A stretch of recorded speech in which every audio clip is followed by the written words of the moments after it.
A really good race, really fun. I managed to reach the second place.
For me, the G1 series is really how racing should be done. It's the best place to race professionally, but still keeping close control over the costs.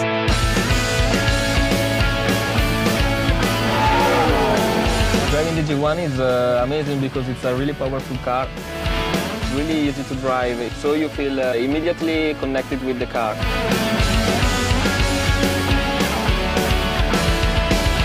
La macchina G1 è una macchina estremamente competitiva, anche messa a confronto con le altre categorie, più veloci di un Formula Renault e di un Formula 4. The braking performance is amazing as well. It's a really good car. I enjoy driving it. The technologies that Griiip provides me is what makes the series so special. I can access all my data at all times. And I can also compare the data to other drivers, so I can find my weak points, but also my strong points, and you can improve a lot on the track.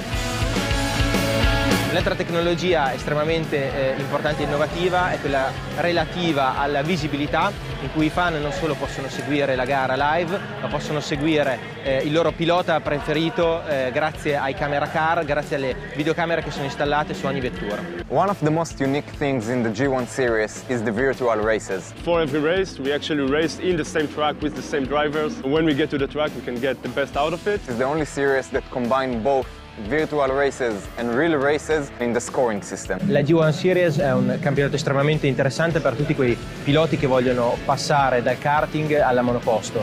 For the cost of a karting season, the G1 Series is one of the best places to improve my formula skills before moving on to next levels.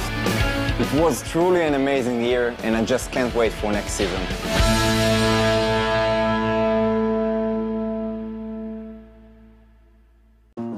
It took 5 days to get client feedback. Now James only has 5 hours until launch. With Fiverr, it only took him 5 minutes to find Stephanie.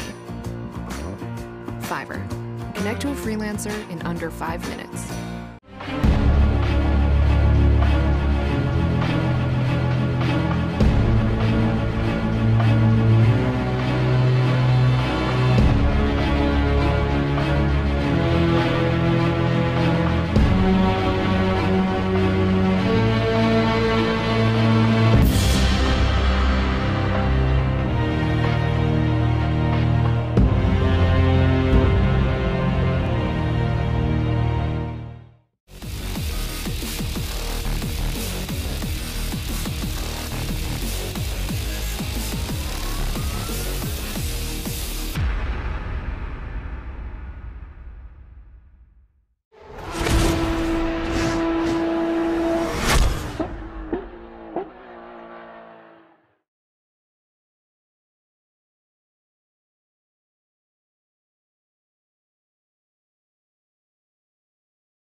on broadcast side and technical side, and also we're going to have our commentators of today, Jake Sanson and Caitlin Penny. So we're going to pass straight away to the highlights of the last race, round 2, which was at Magione.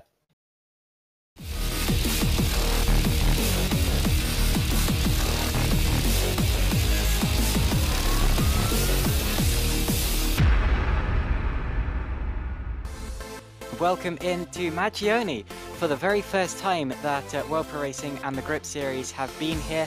It's round 2 of the Griiip Championship. Watch for the lights. When they go out, we will be underway as we are right now. Go! And it's Kevin Siggy leading us away at the front of this field.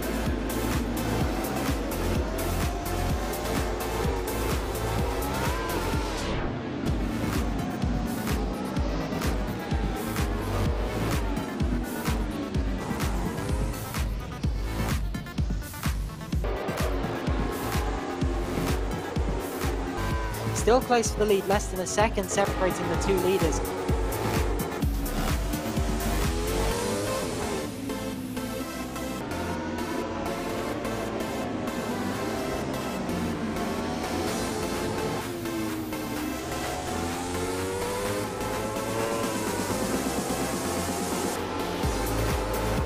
As Bernard Vella now goes for a move on the inside of Daniele. Oh, contact, and off goes Smurillo. That was a highly opportunistic move.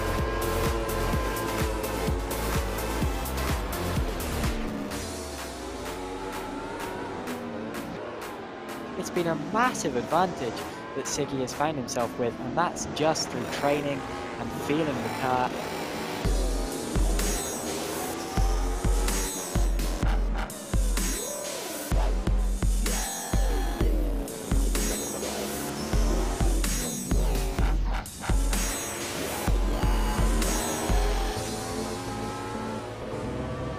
Kevin Siggy crosses line and takes a dominant victory.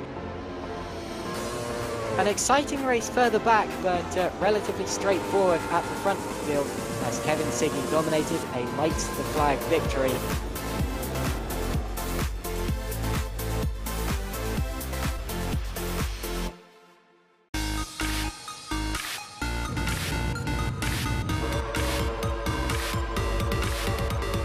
Away we go, and we're off.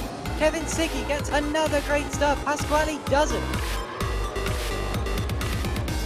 Oh, Santos it's just spun and just made contact with a couple more cars. Smurillo Markovic got involved, as did a couple of other drivers.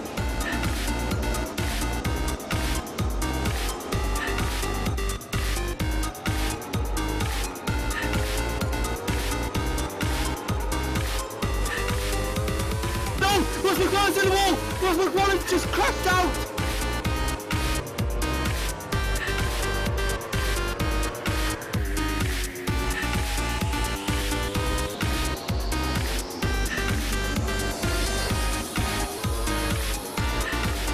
They went 4 wide, and through went Vella and Smurillo, who are all fighting.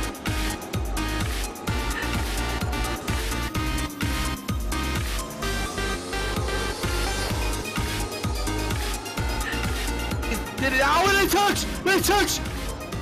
Similarly into the wall! He just can't catch a break in this race. And we now have 3 cars in a chain for 3rd position.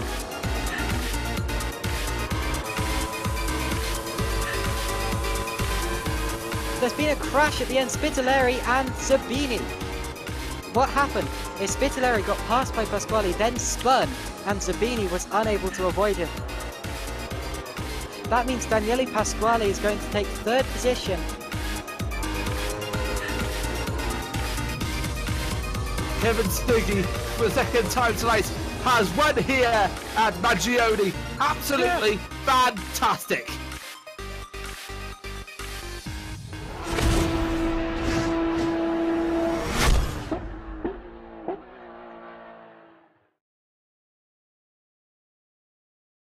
And those were the highlights of round 2 of the G1 Griiip Virtual Series, brought to you by World Pro Racing in collaboration with Griiip. So we're going to go now for the official standings after round 2. And as you can see, on the first place with 100 points, Kevin Sibi-Rebernak. Second place, Kamil Franchak with 63 points. Third place, Daniele Pasquale with 52 points. Fourth, Bernard Vella, 37 points. Fifth, Ross McFarlane, 36 points. Sixth, Danilo Smerillo, 28 points. Seventh, Dean Vella, 24 points. Eighth, Daniel Stremer, 18 points. And ninth, Alberto Spitaleri with 15 points. And 10th, Itamar Yatif, 11 points. As I told you earlier, together with us today commentating this race are Jake Sensen and Caitlin Penny. So on to you guys. Thank you very much. Indeed. It's going to be a really exciting battle, this, isn't it? We're back in action once again, and you were there last time, Caitlin, for the second round of the championship, and what great racing we had at Magione.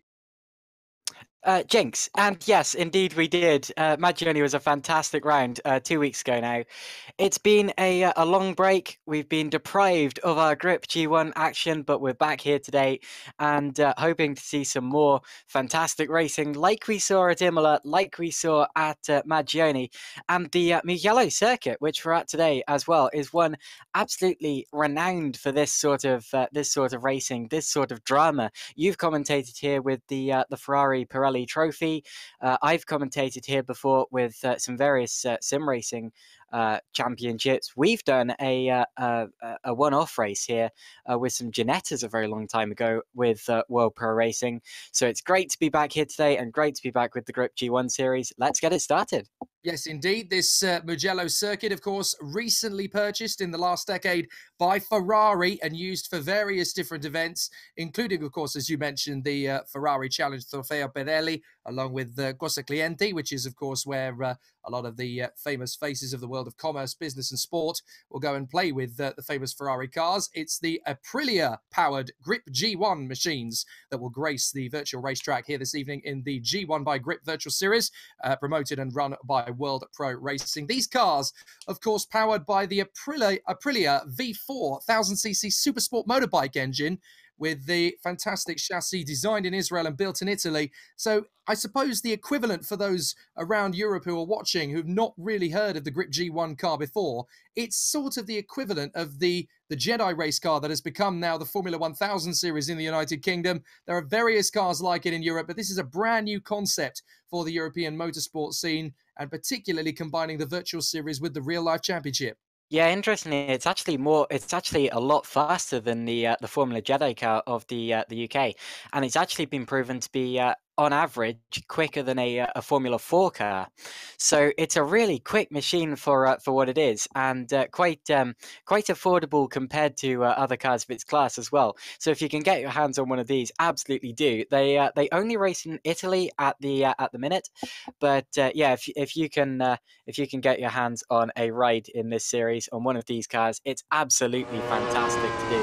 And even if you can't, give it a go on one of these simulators.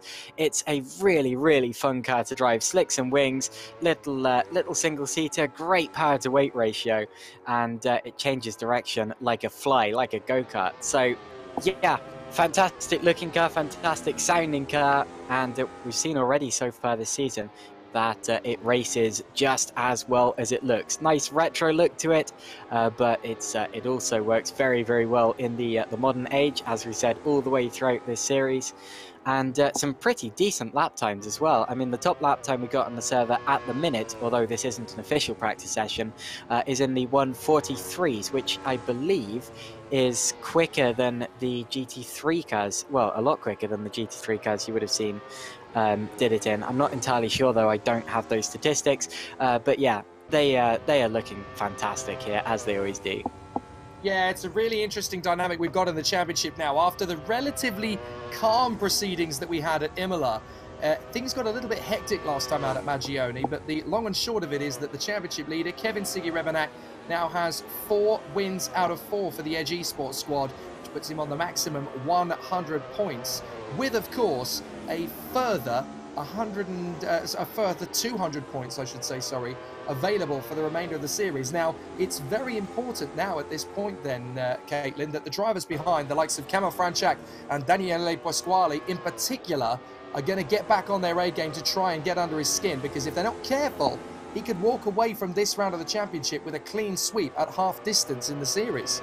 Yeah, there's actually 200 more points up for grabs because there are two races in each round, and each race is worth 25 points for a win. So yeah, Siggy is absolutely running away with it at the minute. No one has been able to challenge him, except, I must say, if one person looks as if they can challenge him at various different points in the championship, it's Daniele Pasquale. Because if you remember, Pasquale actually crossed the line first at our first race at Imola, and only lost the victory due to a penalty. So on pure pace, Daniele definitely looks as if he might well be able to challenge Kevin Siggy at the minute. And don't discount Kamil Franchak as well, who is splitting them at the minute in the championship in second position. He hasn't been on pace with Kevin Siggy yet this series, but he hasn't been that far off it. And if he can pick up a little bit of pace and just find something else, maybe do a little bit more practice on one of these remaining 4 rounds in the championship, yeah, there's a chance for either of those guys, including a couple of people further behind. Siggy definitely looks as if he has the championship in his grasp at the minute, but this is only round 2, and if there's one thing that we've seen from any racing series, it's that motorsport, all forms of it, are unpredictable. Yes, indeed. We are getting ourselves ready for qualifying session here at Mugello for the 3rd round of 6 of the World Pro Racing 2019 Griiip G1 Virtual Series. It's worth pointing out as well, of course, that if anybody's watching along thinking, well, those cars look pretty nifty, I could give that a go, you certainly can, and you do have time to. There are 3 rounds to go after tonight. Get onto the website, worldproracing.com, and you can find out how to get yourself on the grid for the 4th, 5th and 6th rounds of the championship. Don't forget that the winner of the championship does walk away with a test drive in the Griiip G1 racing car out in Italy in the early part of spring. And it's looking very much at the moment like that's going to be Kevin Siggy Revenak. But stranger things have happened to see a lead disappear. And let's not forget that he can lose the lead of the championship this weekend. His lead is only 37 points over Kamil Franchak, and with 25 points available for the win, that is easily overturnable if he doesn't have as good a run. But Kevin Siggy Revenak for the Edge Esports squad has the perfect score at the moment. Kamil Franchak for Triton Racing as the independent runner is there in second, having scored 33 points from the first round and just 3 less than that in the second round. But then you've got to keep an eye on that trio of racers from Samsung Morning Stars, don't you, Caitlin? You've got Daniele Pasquale, Danilo Smerilio, and, of course, Alberto Spitaleri. All of those drivers are in the top 10 of the points. But the Samsung Morning Stars squad, they have brought 3 drivers dead serious about victory. They're Italian. They're on an Italian track in a largely Italian car, and they definitely are always drivers to look out for as official practice now gets the green light. But yeah, Morning Stars Academy, of course, won the Say TCR Championship that we did earlier this year with Pasquale, and also Danilo Santoro, who unfortunately isn't in this championship. But yeah, they're definitely one of the strongest teams we have ever seen in World Pro Racing. And I would love to see any of these drivers on this grid, not just the Morning Stars Academy drivers, but any of these drivers racing or driving, even testing the Griiip G1 car in real life, because that's the prize for this series. And it would be fantastic to see a driver going from sim racing to a real life car. That's the aim of sim racing in general, the top levels of sim racing in general these days, especially World Pro Racing, which prides itself in being a genuine stepping stone into future motorsports. So yeah, it would be fantastic to see one of these drivers testing a single-seater on an Italian circuit. It's not the only team in the championship either. We spoke about Samsung Morning Stars with Daniele Pasquale, Danilo Smerilio and Alberto Spitaleri. There are other teams in the grid as well that have fielded a few drivers. The Orange Wing squad have 3 men in the championship over the last 2 rounds. Steve DeCellis, Sandro Zara and Michael Merciecka. We're hoping that all three of them will be back in once again in action for this one. We know for a fact that Steve DeCellis is. He's out there at the moment, grounding in some laps in practice. The GT Omega RPM Esports team, of course, is going to be prominent with their connection to World Pro Racing. Dean Vella, Daniel Stromae, Itamar Yativ, Gianluigi Corrao, and Avi Markovic, all very much going for the victory as well in the Griiip G1 Virtual Series. It is going to be an interesting battle from those guys as they continue to progress. Dean Vella announced this morning as the full-time driver for the GT Omega RPM Esports squad in the Grand Prix Virtual World Championship, which of course is run by Racing Point F1's Will Panisi. So it is a very accurate rendition of pure single-seater racing. So that team is coming on strong in terms of its prominence. There's also the likes of Federico Ubaldi, who's there for the Fede team. And then we have Roberto Bressan for the Black Angels, Filippo Caricati for the UL Team O, Michael Santos in his own team, Santos Racing. And then we had the likes of Josef Starovic for Madadin Race. And then Yuri Mastromartino was there, certainly at Imola for the Mastromar team, with Michele Marchetti running as an independent as well. But let's not forget, of course, the man right up at the sharp end, battling with Bernard Vella of the KC Racing Esports squad, and that is the B-Racer driver, Ross McFarlane of Scotland. Now, he's a bit of a dark horse here, Caitlin. He's been very strong over the first 2 weekends, and he's had pace and ability to win races. Yeah, he certainly had the pace for podiums. He's just had a bit of bad luck and a couple of mistakes. He got caught up with Bernard Vella back at Imola while fighting over the podium, and I believe did pick up a third place there after Pasquale's penalty. But whatever the case, yeah, McFarlane made a mistake last time out, went into the wall in, I believe, race 1, and yeah, that cost him an opportunity of a podium there as well. He's currently got far fewer points in the championship than you'd expect him to, and he's going to be fired up going into this round, hoping to move himself further up than 5th in the championship. He's just 1 point behind Bernard Vella at the minute, but yeah, definitely going to be one to look out for as we continue in this race weekend. Let's have a look at the track, shall we? Actually on board with his main rival in the championship, Dean Vella, who is about to start his first official practice lap here as he crosses the start-finish line and heads up the hill under the advertising hoardings towards the San Donato turn 1. It's a tricky uphill right-hand hairpin. The camber is against the drivers as they go into that corner, and he gets a little bit of oversteer on the exit. Now through the left at Lucio and the right at Poggio Secco, before you head down a short straight before another chicane. These chicanes very suited to motorbikes. You get MotoGP racing here, and also World Superbike. I believe that was the second chicane there. Poggio San Lorenzo, and then Casanova and Savelli turns 6 and 7. There's a nasty gravel trap on the outside there, which I've been into a couple of times. Ante Beatle is the right-hander uphill at turn 8, and then another one. My writing is far too small for this. Arrabbiata, that's what it's called. Arrabbiata, sorry. Before heading into Scarperia, and Palagio, turn 11, the left-hander. And now one of the most difficult corners on the track, the opposite of turn 1, because turn 1 heads uphill to the right. This one is downhill to the right, and that is turn 12 at Corantaio, I think. I think that's what it says anyway. Before heading into turn 13 there, Biondetti, named after Clement Biondetti, a pre-war Grand Prix driver.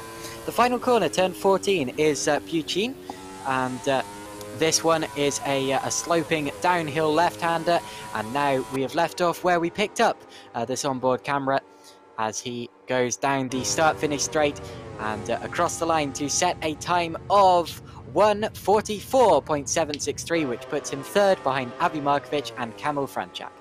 Not bad at all with those pronunciations, to be fair, considering you've never been to Italy. It's not bad going, mate. To be fair to you, I have been to this area of the country. Most of the corners, of course, here on the Mugello circuit are, of course, named after the neighbouring villages. So it's very similar, in fact, in style to Silverstone, in the sense that a lot of the landmarks around the circuit are named after various places in the local area. Borgo San Lorenzo, for example, was the village I actually stayed in when I went to Mugello. It's a lovely place. And it is proper motorsport country. They absolutely love their racing in this part of the world. Everybody is a Ferrari fan, of course, being a Ferrari-owned circuit, and everybody is absolutely red raw passionate about the likes of Sebastian Vettel and Charles Leclerc. And of course, Kimi Raikkonen is still very much one of their own as far as the local favourites are concerned. But this is very much motor racing country. As you mentioned, this does have a bit of a reputation for being a motorbike circuit, but there are some great car races that have taken place here over the years, including the likes of World Touring cars. The Euro V8s used to come here an awful lot as well. In fact, the very last time they ran, which was back in 2014, was the weekend that we did the Ferrari Challenge Trofeo. And so I did get to see the very last running of what used to be called V8 Superstars. It then ended up becoming known as Euro V8s for a time, and it's gone through every single name change it had over the course of its career. But the very last running of it was in 2014. It's a great track, very dynamic, very, very technical. You can't really build up a massive amount of speed if you want to have a strong midsection, because you've got to balance high speed with technical balance of the car, and it is very tricky when you get those tight midfield sections up around the world towards the Scarperia to Palgio, then through the Biondetti chicane. It is very difficult. You have to try and balance straight line speed with mechanical grip, and it can be a real minefield for the drivers. For those who are watching this championship for the first time, who are sim racing buffs and go, okay, so how tough is it? Well, you don't have traction control, you don't have ABS, there's no stability control, you've got full damage mode, full fuel rate, full tyre rate, tyre blankets, but that's about it. And it is very difficult to race these cars to a premium. They're good to drive, but when you want to push them to the limit, that's when they can start to bite. Sooner them than me on this circuit. This is one that I've never really liked to drive. It's a classic circuit and it's great to spectate at, but in terms of actually driving, it's extremely difficult, and the grass and the gravel is just waiting to pounce and catch you out. Meanwhile, Daniel Streamer did just go up to second place with a 144.592, but he's immediately been displaced by Avi Markovic with a 144.301. We're still waiting for Kevin Siggy Rebenak, our championship leader, to even exit the pits, let alone set a lap. So I don't quite know what's going on there with Siggy, who's waited until almost halfway through the practice session and might wait for longer before showing for the first time. We do have Daniele Pasquale on his first flying lap, and he will supposedly go very near to the top of the order, if not at the top.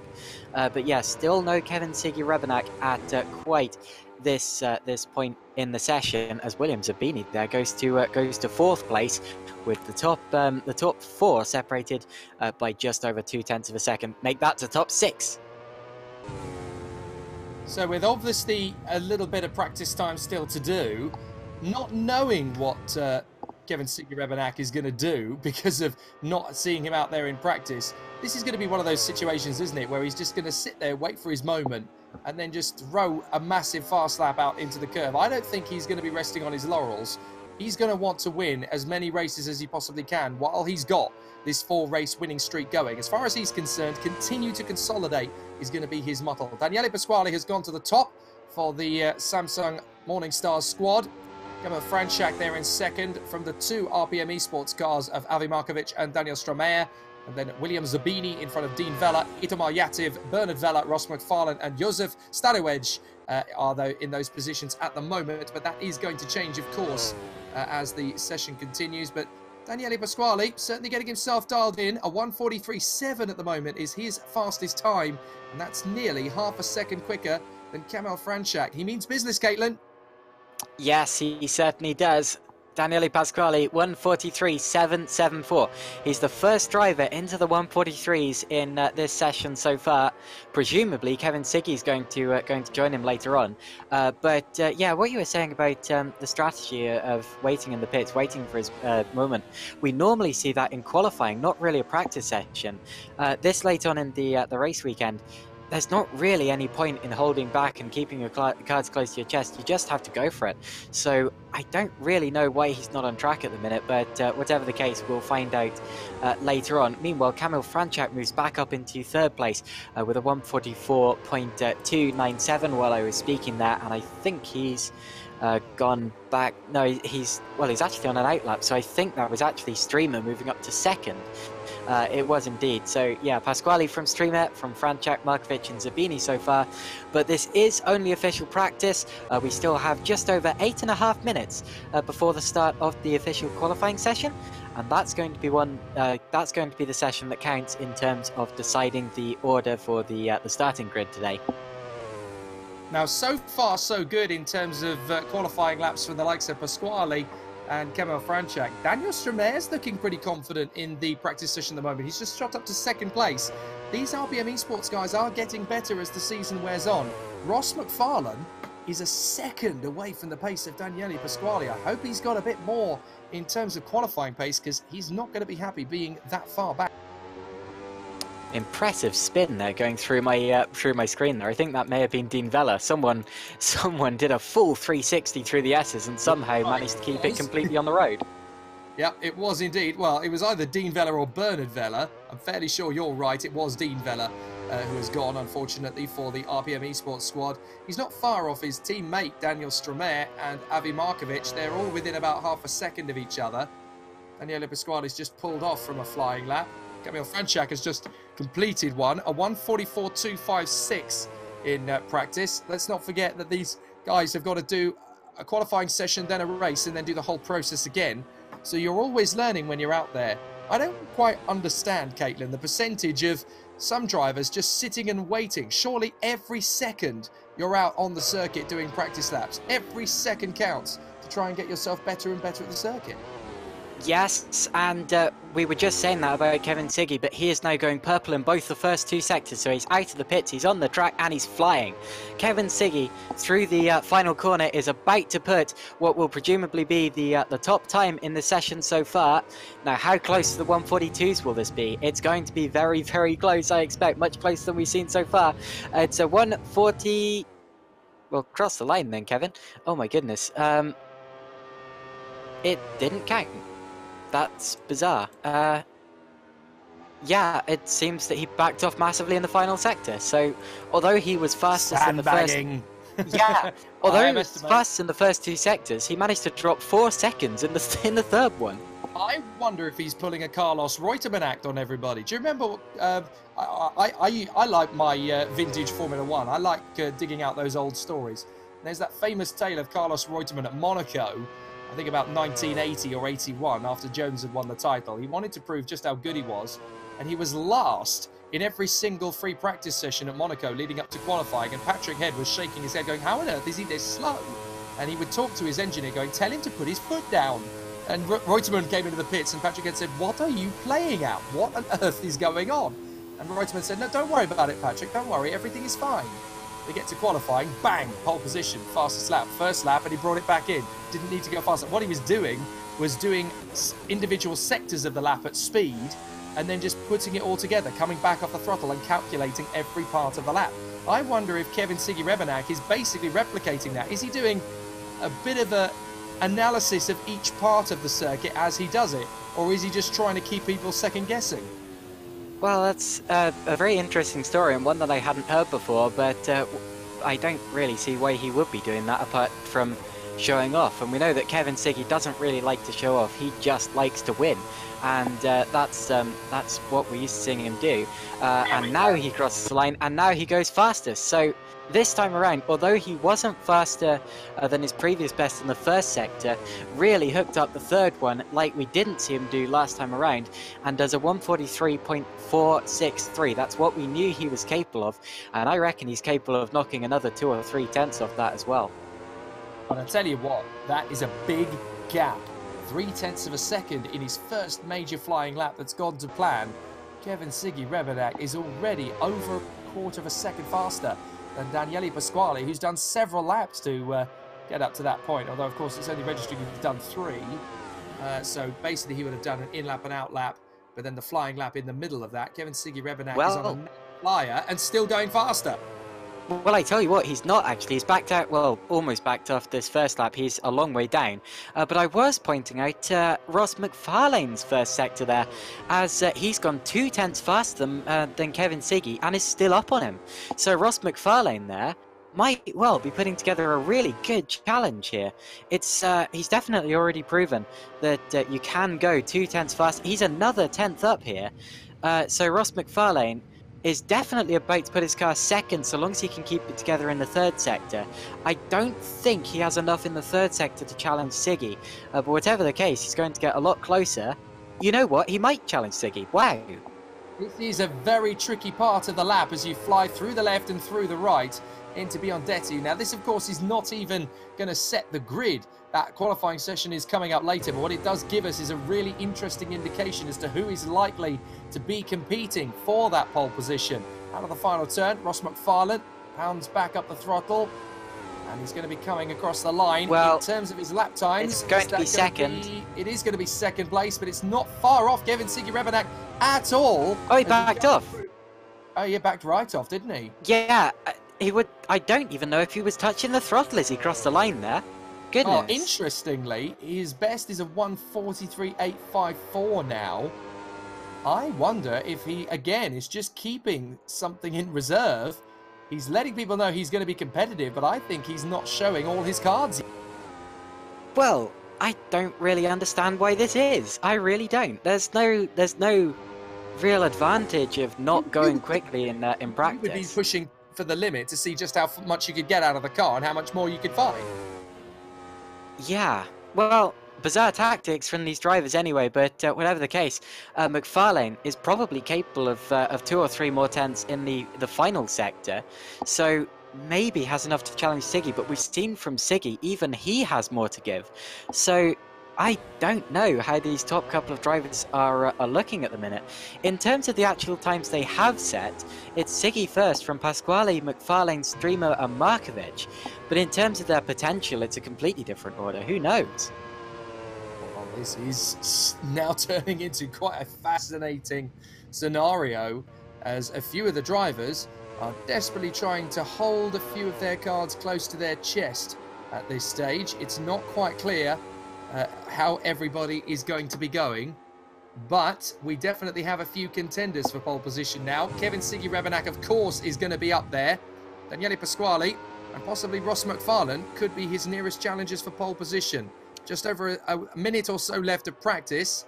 What's Ross McFarlane going to do this time? No improvement at the end of this lap either.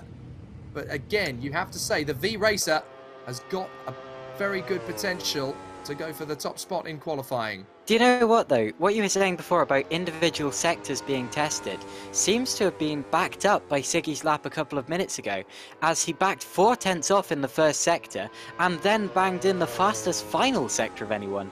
And that has to be intentional, unless he made a little mistake in the first sector, because otherwise I'd have expected him to back off the lap. So whatever the case, it's currently Ross McFarlane quickest in the first sector and Siggy's fastest in the final 2. Pasquale is very close to their sector times in all 3 sectors, but isn't currently fastest in any. But yeah, it's between Siggy, Pasquale and McFarlane at the minute. You have to say still Siggy is looking by far the most competitive of the 3 and will probably be the fastest come qualifying. But at the same time, by how much? And now that I've said that, Pasquale isn't the fastest in any sector, he goes fastest in sector 2. So it's McFarlane fastest in sector 1, Pasquale in 2, and Siggy in 3. My word! Wow, this is going to be quite the qualifying session, isn't it? The practice session runs down to 0, so that is the end of free practice. Next up is going to be the 10-minute qualifying session, and as we've said before, 10 minutes is not a lot to go race, not a lot to set your pace. And then, of course, you've got the 10-minute race after that, and then they do it all over again. Jake, watch this. Daniele Pasquale along the start-finish straight's about to go first. Here he comes, crossing the line, and doesn't. What? In fact, was... Oh, my word, he missed out by just 0.02 of a second. I thought he was going to go first. Well, I don't think he backed off, but he missed out by just 0.02 of a second there in the final sector. I keep thinking the finish line is much earlier than it actually is, but no, it's quite late on the straight, to be honest. But yeah, whatever the case, Pasquale misses out by just 0.02 of a second in the free practice session. Qualifying is going to be tense between those top three. They are all capable of roughly the same lap time. And I have a feeling that we're talking about Sigi Rebenak, Pasquale and McFarlane. Add Kamil Franchak into that list as well. He's only 0.4 away. I would say from Danilo Smerillo downwards, it's going to be tricky for them to challenge for pole, but they certainly could spring a pleasant surprise or two in the top 6. But certainly, Sigi Rebenak, Pasquale, McFarlane, Franchak, those are the 4 drivers who are likely to be pushing for pole position. And it isn't clear, really, who is going to be pole, because as you've mentioned already, we've got Daniele Pasquale, second sector fastest of all. First sector fastest of all is McFarlane. The final sector fastest of all is Kevin Sigi Rebenak. So all 3 of them have parts of the circuit where they are really strong. What they've now got to do is add it all up together and be consistent. But up to that point, I would have said Kevin Sigi Rebenak was a dead cert for pole position. Now, it's just a little bit more open. McFarlane did hook together a good third sector. It's the second sector where he's losing 0.3 at the minute. And those 0.3 are the 0.3 he is away from pole position. So if McFarlane can find something there, he's going to be really, really competitive. But yeah, it's Sigi on top so far, followed by Pasquale, McFarlane, Franchak, Smerillo, Streamer, Markovic, Sabini, Vela, and Yativ, the top 10. And then further down, we've also got Bernard Vela, and then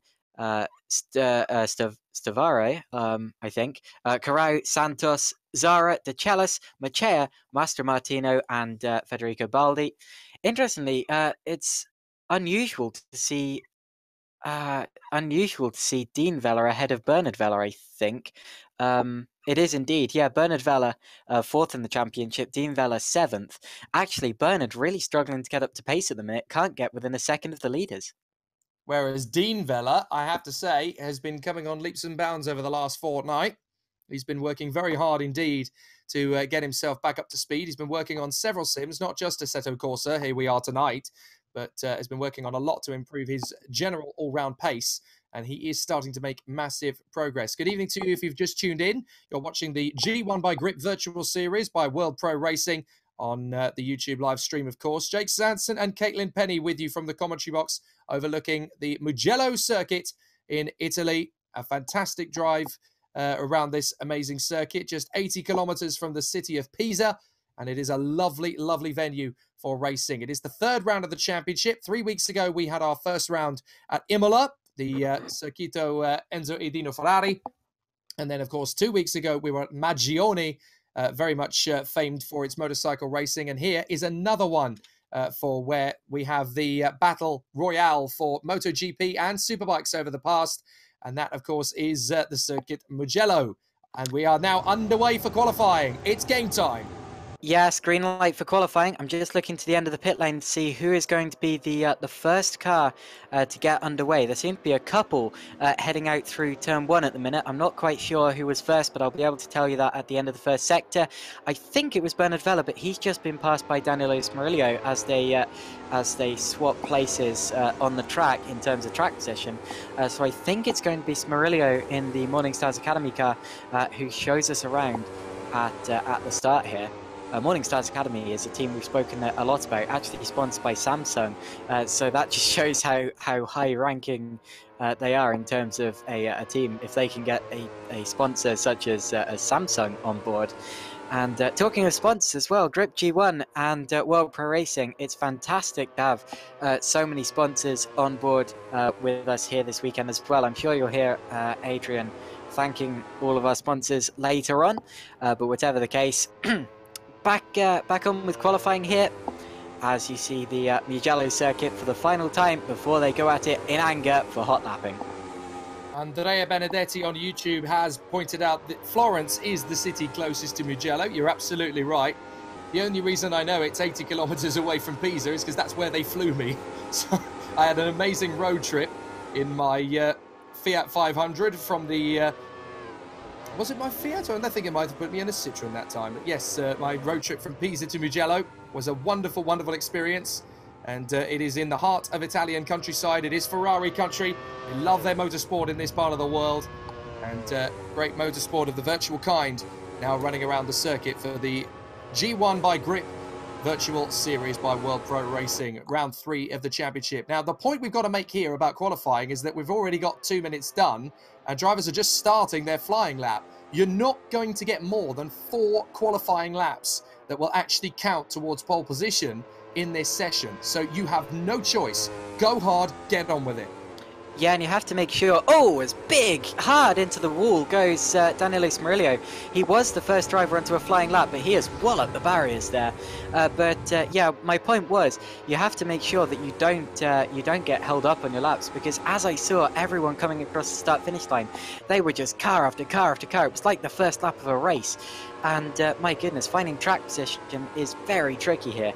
Even if you're not being directly held up, actually having to try to get past someone, the turbulent air from the aerodynamics of the car in front of you can really mess you up through the corners. It takes the air pressure off your front and rear wing, and it just really takes some of the downforce off your car.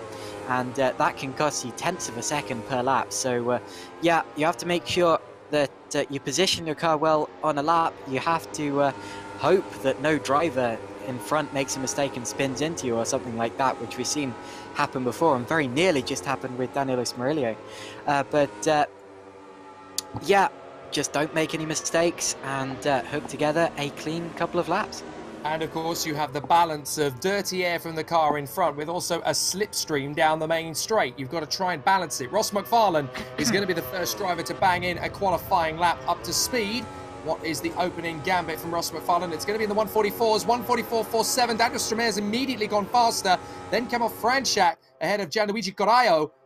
Danilo Smerillo is not going to get a fast lap in this time, as up to 6 goes Dean Vella. Will Zabini's done a good opening lap, a 144.7 there, 0.4 of a second behind Dan Stramer. Stramer had the advantage of going in the slipstream of Ross McFarlane. I think Dan Stramer may have pulled off a bit of a perfect strategic move. So it was not Dan Stramer who... Oh, never mind. I'm getting Stramer crossed up, confused with Smerillo. 2 different Daniels there. Daniel seems to be a popular name with Daniele Pasquale, a form of Daniel, of course, also joining us today. 143.906 straight out of the blocks. Well, he is not going to wait around for this, is he? But that lap, as we saw in practice, Caitlin, is very much beat. Oh yeah, it's beatable by half a second or more, because he was almost half a second quicker than that in practice just a few minutes ago. So Siggy there, although he's gone top of the order, was absolutely holding back, or maybe just made a mistake or couldn't get the lap together. But look, he's already proving it, going faster again in the first sector, fastest of anyone in the first sector, as we've just passed the halfway point in the qualifying session. Daniele Pasquale puts in the first properly quick lap there.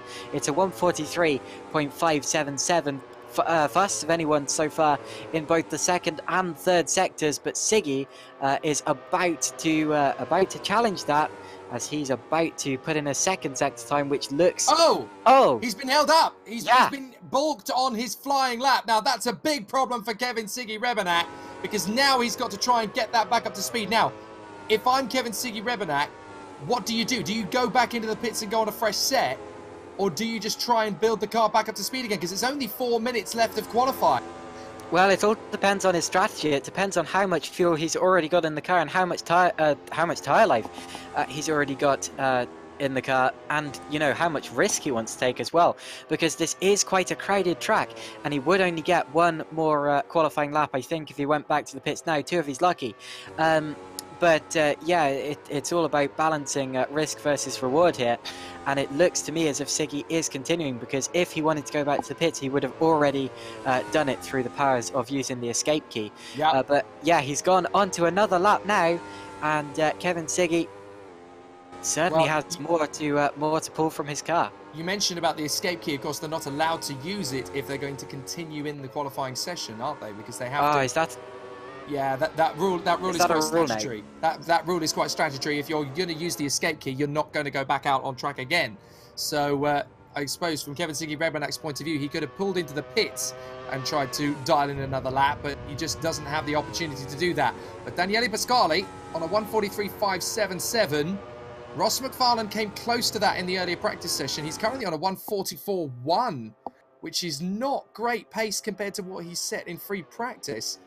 So he was able to get into the 1:43.4s earlier on, I think. Well, it was 1:43.6, wasn't it, in the free practice session? So he does have a chance to get further up, but he's running out of time to do so. That was not the fastest of laps. Kevin Siggy Rebenak, though, straight back on the horse. Fastest of all in the first sector. Yes, but... fraction.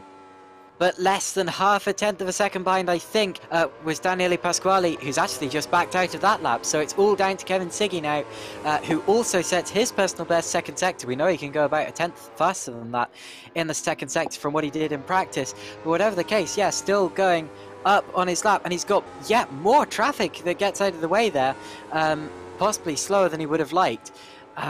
And he's only going to get 1 or 2 more qualifying laps after this one. Through the final corner he goes. This might well challenge for pole. It all depends on what kind of exit he gets here. And that looks good. That does. Oh, that looks very good. Yeah, his delta's -3, isn't it? His delta's look at that. 0.3.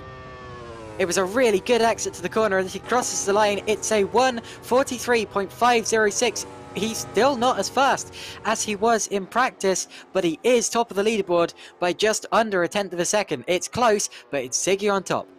Well, is that the save of the season in terms of qualifying performance? Because that could have gone so badly wrong, and that could have seen him on the wrong side of the grid. And we know that Kevin Siggy Rebenak is not the most perfect starter out there. He had major problems at Imola getting the car off the line.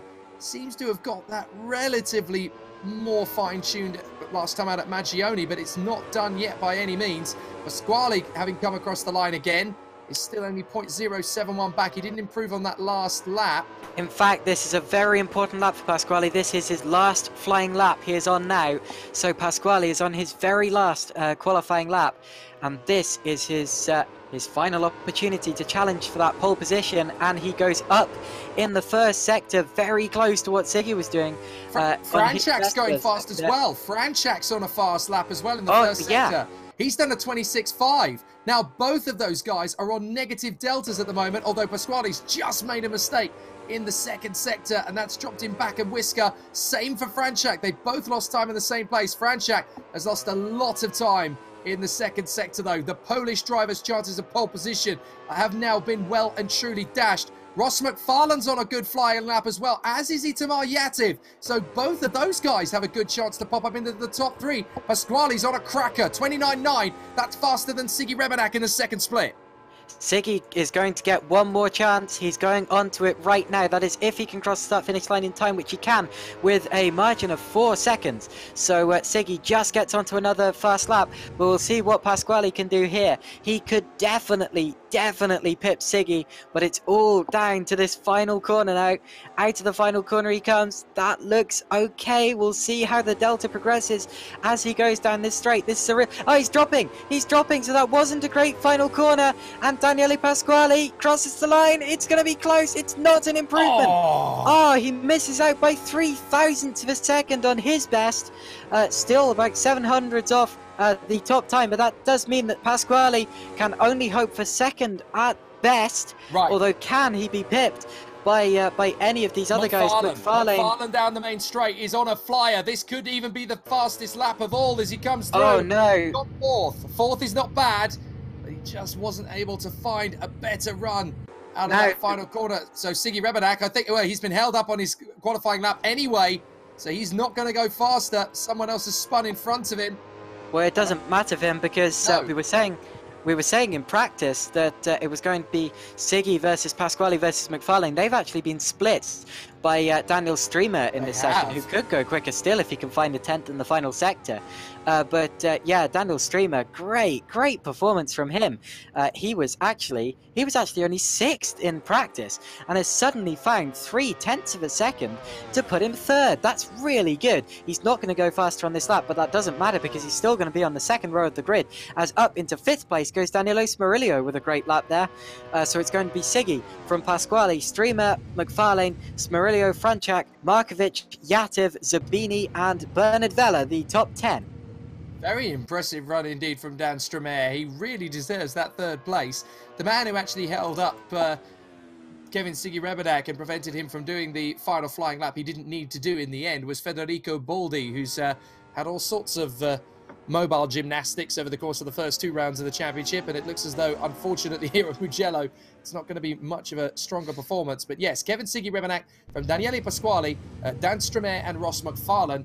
Danilo Smerilio coming back after that early spin to 5th position in front of Kamil Franchak, only 6th position for the pole. Avi Markovic and Itamar Yativ going well. Will Zabini in a brilliant 9th. And then Bernard Vella. Behind them, it is Dean Vella and Gianluigi Carraio, the RPM Esports teammates from Joseph Stadowedge, Michael Santos, Sandro Zara, Steve DeCellis, Michael Masieka, Yuri Mastromartino, and Federico Boldi. Back over to the studio where Adrian is waiting.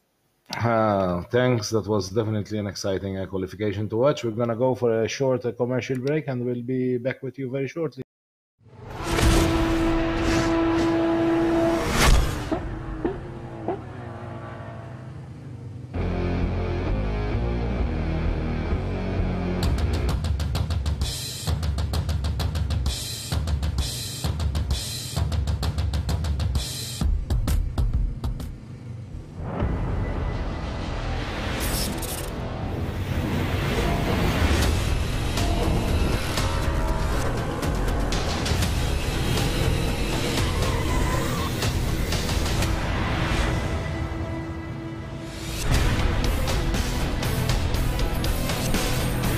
A really good race, really fun.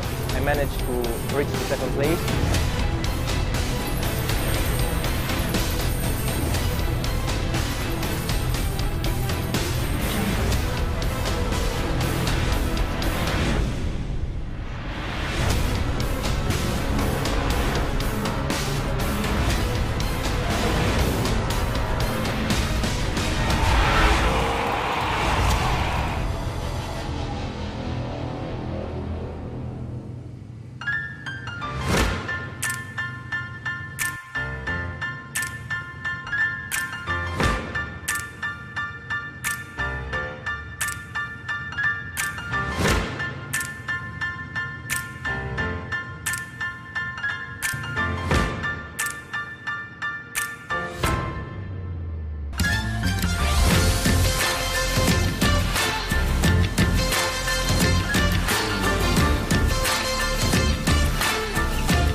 For the start, which is gonna be like in 1 minute 20 seconds for this 3rd round of the Griiip V1 Virtual Series, G1 Virtual Series, here today at Mugello. On to Jake and Caitlin for the commentary of the start of the stream. Thank you very much indeed. It's going to be a cracker, the 3rd weekend of the G1 by Griiip Virtual Series by World Pro Racing. Jake Sanson and Caitlin Penny in the commentary box here at Mugello as we got ourselves ready for the first of a pair of races in the 3rd weekend of the championship at Mugello. 4 wins out of 4 so far for Kevin Siggy Rebenak, and he's just bagged pole position in qualifying in front of Daniele Pasquale. We'll talk you through the grid very quickly. Kevin Siggy Rebenak and Daniele Pasquale on the front row of the grid from Daniel Stromae and Ross McFarlane. Danilo Smerilio and Kamil Franchak from Avi Markovic and Itamar Yativ. Then Will Zabini and Bernard Vella rounding up the top 10 from Dean Vella and Gianluigi Carraio. Joseph Starraway and Michael Santos are next from Sandro Zara and Steve DeCellis. Michael Masieca, Yuri Mastromartino, and Federico Boldi round out the grid. We're getting ready for the action, and it's going to be an absolutely sensational battle once again here at Mugello. As the lights come on, we are ready to go racing once again. Lights out in a moment. We're racing at Mugello, and it's a cracking start right from the off, as already there is going to be a sensational run to the first corner from Kevin Siggy Rebenak, but he's going to be side by side with Daniele Pasquale, who is there to his right-hand side, there to his left, sorry. He's going to try and hold the inside line, but Dan Stromae is going to try and cut through the middle. Pasquale comes around the outside, Stromae nudges the back of him, and Pasquale and Stromae have gone off. That's going to be Kevin Siggy Rebenak through into the lead, no problem at all, and he leads here in front of Ross McFarlane. Oh my goodness, I didn't see what happened there, but my word, that's two big drivers in this field dropping right to the back, and that's a huge, huge shame. And that puts McFarlane up into third position. Now, Kamil Franchak, actually from 6th on the grid, is up into 2nd. So a fantastic start from Franchak. He's managed to stop, and he's off. Franchak, oh my word, well, just big save, keeps it on the road, and is about to make contact, more contact. No! And who was that? It's Smerilio. Smerilio's off with him, and a big crash. Oh, big shot. Oh no, Franchak gets wiped out again and again. More cars involved. Oh my word. Absolute pandemonium. That was Michael Santos who got tagged in the middle of all of that. Joseph Starraway was right in the middle of that as well. Several cars involved. Goodness me, that was absolute pandemonium. Federico Baldi got caught up in it as well. This is one of the worst starts I've ever seen to a sim race, but whatever the case, so many top drivers are being involved in huge collisions. And Franchak is out of it. Yeah, Franchak out of it pretty much. Just lazing around in the gravel there. Something's gone very wrong with that car, but whatever the case. There are 4 drivers in the mix as well that have got jump start penalties by the look of it. Oh, so no. Daniele Pasquale is one of those. Yuri Mastromartino, Bernard Vella, and Will Zabini, who's had a great start. So there's going to be penalties that will continue us on. But it's Siggy Rebenak from McFarlane, Markovic, Yativ in 4th position. Then Will Zabini, who rather sadly, along with the man in 6th place with him, Bernard Vella, both of those are being investigated and obviously penalised for jump starts, as Vella makes his move on the inside of Zabini and has to bail out of it. Dan Stromae has actually recovered quite well to be 7th place. Sandro Zara is in 8th. Dean Vella is 9th, but he's got Steve DeCellis going for the move on the inside to try and get the pace as DeCellis makes the lunge and can't get there. Gianluigi Carraio is there in 11th place in front of Masieca and Mastromartino. What about Joseph Starraway? Well, he's come into the pits as Daniele Pasquale, I do believe. In fact, Pasquale is out of the race. Santos has pitted. Smerilio's coming back in. Franchak is out. And Federico Boldi's in the pits as well. There's only 13 cars still running on track at the moment. Disaster. Well, the Chalice did just pass Vella, but then he made a mistake and dropped back behind him. And now it looks as if contact with Carraio rather. I'm not really surprised how this race is going so far. And they both go off into the gravel. And more carnage. 15 cars have now completed the first lap, so more cars still coming through after their pit stops. But yeah, just a really dramatic, really chaotic start, and that's never good to see. But it means that a couple of drivers who we weren't expecting to contend today have really got up into the mix, with Markovic 3rd, Yativ 4th, and Zabini 5th, and they're going to be reveling in this chance for some unexpected, really high-scoring points. Of course, the top 6 score points, so that means it's going... No, I'm thinking of the wrong series. The top 10 score points, sorry. And that means it's going to be anyone down to Carraio at the minute, as Yativ is being challenged by Zabini. So Zabini now up into 4th position down the straight. And there's a car coming out of the pits just there as Markovic goes back to the inside. Yativ goes back to the inside, rather. And that was on Zabini. There we go, sorry. And gets it back into turn 1. And the car going back out onto the circuit was Danilo Smerilio. I hate to say it, but with the absence now of Kamil Franchak and Daniele Pasquale from the front end of the field, and Kevin Siggy Rebenak in the lead of the race, has that just given him the championship on a silver plate? Because Pasquale is out, Franchak is out. Neither of them are going to score any points at all from this race. And with 25 points likely to be going the way of Kevin Siggy Rebenak, he's going to be 125 points his score. And, well, Franchak is 37 points back. Add another 25 onto that. That is 62 points deficit.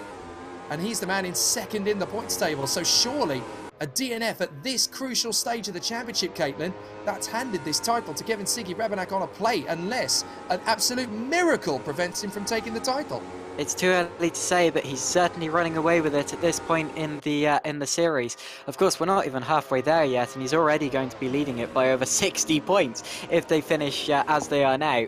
So yeah, it's looking so good for Kevin Siggy, and he continues to lead this race. He's extended his lead to almost 2 seconds already, and as we cross the line, it might well be 2 seconds this time around. So yeah, Siggy absolutely running away with it, as he did at Magione. And it's, oh my word, he gained a whole second on that lap there over Ross McFarlane in second. 2.6 is the gap for the lead, and then it's McFarlane and Markovic. Markovic actually catching McFarlane by 2/10 on that last lap as they pull away from Yativ in 4th place. So we might be about to see a battle for second between McFarlane and Markovic. Yeah, Avi Markovic has taken full advantage of this opportunity that's been handed to him, and he is grabbing it with both hands. He knows now that he's the leading driver for his team, and he is on for a podium here. He's just stayed out of trouble. He's kept himself very clean, and he is actually giving Ross McFarlane a real challenge. Now, Ross has suddenly realised how big of an issue Avi Markovic is set to be, and he's on what is set to be his personal best lap of the race. In fact, he's 3/10 up on his personal best. Itamar Yativ and Will Zabini are about that sort of speed as well. Believe it or not, Federico Baldi just completed the first lap. Wow, that took quite a while, to be fair to him. And now, Federico Baldi, unfortunately, is causing a bit of an issue. Who is that he's holding up? That is Yuri Mastromartino, who is there in 12th place. Now, Yuri will want to keep pushing because he's in 12th place with all of the drivers that have fallen out, and he needs some good points. And Baldi will be getting some blue flags this time out, and I believe it was him who we had a couple of issues with last time as well, including blue flags, involving blue flags rather, as Mastro Martino there goes off into the gravel, probably as a result of the lack of downforce over his front and rear wings caused by Baldi's car ahead of him. And Baldi there a bit naughty not to be getting out of the way with those blue flags waving. Well, I'm just looking at who's going to get a jump start penalty. Vela and Zabini are both looking to get a jump start penalty. Now, that's 10 seconds, isn't it? I'm trying to remember if jump start...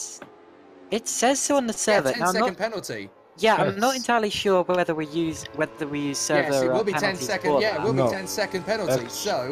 Actually, sorry for this there, but we don't take notice of the jump start penalty from the PLP app. So I see. We're just looking at. Thank you for that insight, Adrian. So always good to know. But Zabini and Vela obviously are there 5th and 6th position. Now that is going to be, I do believe, for Will Zabini, that's potentially going to double his points tally over the course of the season, because a 5th position finish, if I do my math very quickly, that's worth 10 points, and that's how many he's scored from the first 2 weekends of the season. So Zabini is looking for an amazing finish here, and for the likes of Sandro Zara, that is going to be his first points finish. So an 8th position will be very good for him. Dean Vella, a 9th place is not too bad, but he could have got so much more from this race. Gianluigi Carraio, very similarly, banging in a couple more points finishes as well. That's good for him. This is an opportunity, though, for Ross McFarlane. He is surely going to take 4th position in the Drivers' Championship out of this one race alone, because he's going to finish ahead of Bernard Vella, and he's only a point behind him in the point standings. But with the likes of Franchak and Pasquale out of it, there's a chance that Ross McFarlane, if he has another good run in race 2, could actually potentially snatch 2nd in the Drivers' Championship. Our first lap was their Christmas, effectively. But yeah, whatever the case, the carnage has definitely put a few unexpected people up into high-scoring points positions. But yeah, well, it's still well-deserved because they kept out of trouble and they're still running in those clean air spaces without getting involved in any more trouble, and that's exactly what they need to do at this point in the race. Close for fourth between Yativ and Zabini. Zabini really sticking with Yativ and doing a great job. Actually pulled 2/10 closer to him on the last lap of the race there. And then we're also getting quite close for 8th position between Zara and Dean Vella. Vella, whoa, going for a big spin into the grass. So, yeah, Vella was getting onto the back of Zara, but has made a mistake there. Isn't going to lose place to Corao, who was a long way back, but he does make a mistake nonetheless and drop off the back of Sandro Zara. Well, back to the battle for second place between Ross McFarlane and Avi Markovic as the time counts down to 0. Yeah, we're on the final lap. We are on the final lap. Markovic is going to try and keep pushing to Ross McFarlane in the back end, sticks it out, but goodness me, what a save from Avi Markovic. That was so nearly throwing away a podium, but the Israeli has managed to save that one quite beautifully, as out of the final corner, Kevin Siggy Rebenak is about to take win number 5 out of race number 5. He is on the march to the title. If he just keeps this up, he is going to be the inaugural Griiip G1 Virtual Series champion. He wins here in fantastic style at Mugello in race 1. Ross McFarlane is second and Avi Markovic is third. Now 18 points more for Ross McFarlane. That will put him on 54. That puts him ahead of Daniele Pasquale in the Drivers' Championship. That is how crucial second place for McFarlane is, with Franchak and Pasquale out of it. So McFarlane is now pushing to become at least the runner-up in the Drivers' Championship heading to round 4. Markovic, a fantastic third place, considering that he had only scored 2 points before this weekend, and he is now third in the race. A fantastic effort from the Israeli. Itamar Yativ driving well in 4th, and then Will Zabini, Bernard Vella, Dan Stromae, Sandro Zara scoring his first points of the season from Dean Vella and Gianluigi Corao. Wow, that was high-octane drama like we've not yet witnessed in this championship. Kevin Siggy just won that race by 5 seconds. That means that he was pulling out a whole second every 2 minutes. Utterly incredible there from Kevin Siggy, as he utterly dominated that race, just as he did at both races in Magione, just as he did in race 2 at Imola. Race 1 at Imola was closer, but yeah, Kevin Siggy, is he unstoppable? Who knows? We're going to find out over the remainder of the series, but he's certainly looking pretty good for now, as Siggy won that race, followed by McFarlane second, then Markovic third, Yativ, Zabini, Vella, Streamer, Zara, Vella, that is Dean Vella, Bernard was 6th, and then Gianluigi Corao in 10th place, followed by Michele Mastromartino, Santos, still waiting for Smurillo to finish.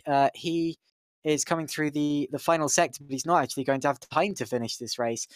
Neither will Federico Boldi or Josef Stavari, so unfortunately they're not going to be allowed to finish this race, but it doesn't matter anyway because they weren't going to score any points. So that is the race, and the big names we lost from that on the very first lap were Kimmel Franchak and Daniele Pasquale, championship contenders who, well, lost a lot of points in one instant. Yep.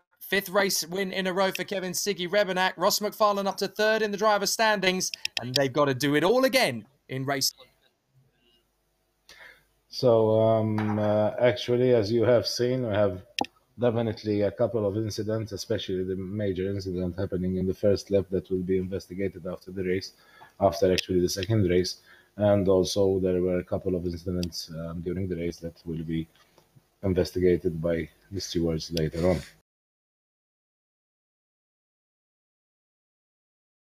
So now we'll be going for the second qualifying session after a short commercial break, I assume. And then obviously we go after for the final race of today. So off to a commercial break.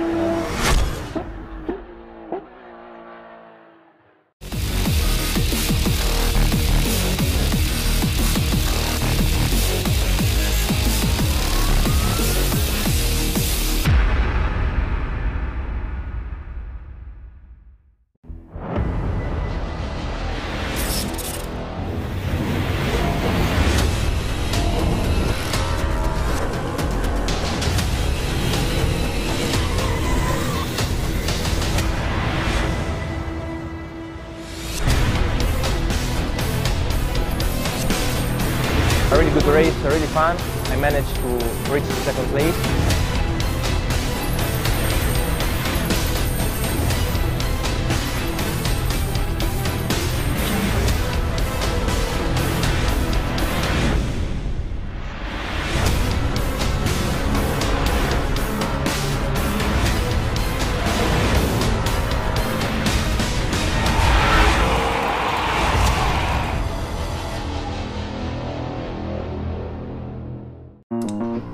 Emily needs a photographer, an editor, and a designer.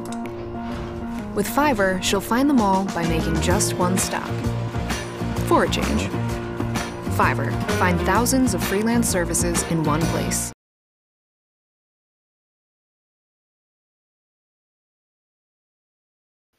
So we're back from that short commercial break. We'll be now going for the second qualifying session of today here at Mugello Circuit, and then the second race of the day.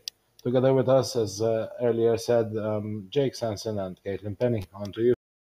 Thank you very much indeed. Well, high drama from that first race of the day. And I have to say, I wasn't really expecting that kind of high-octane action so early into the meeting, Caitlin, with two of the big names, second and third, in the Drivers' Championship, both falling on the first lap. Kamil Franczak and Daniele Pasquale in separate incidents. That really was high drama. Sorry, I am still here. Yeah, we are about to start, or we have started, sorry, the second qualifying session here at the Mugello circuit. I was still on mute for some reason there, but whatever the case, yeah.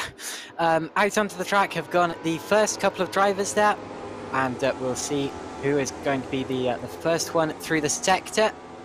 And well, an interesting point from the first qualifying session we saw was that actually no one quite matched their laps in practice, or at least no one quite matched the top laps in practice, and that's probably due to the pressure, and also just well, possibly also a result of some of the quickest laps being held up by traffic. And also some drivers just not being able to hook it up. So we'll see if anyone can do it in this second qualifying session. I expect probably someone will be able to. And who's going to take pole out of Daniele Pasquale or Kevin Siggy, who were separated by less than 1/10 of a second last time around? Well, we have admission of guilt, actually, Caitlin. I've been watching the server chat on the feed. And Daniel Stremer has said, Daniele, ti ho toccato io, scusami, which is, I touched you, I'm sorry. So Dan Stremer is holding his hands up and admitting guilt, to which Daniele Pasquale has written, sì, ho visto, which is, oh yes, I saw. So clearly Daniele Pasquale very irritated. But Dan Stremer has, yeah, he's written mi dispiace, which is, that's my fault, I'm sorry. So Dan Stremer, unfortunately, was the man who started the chain reaction.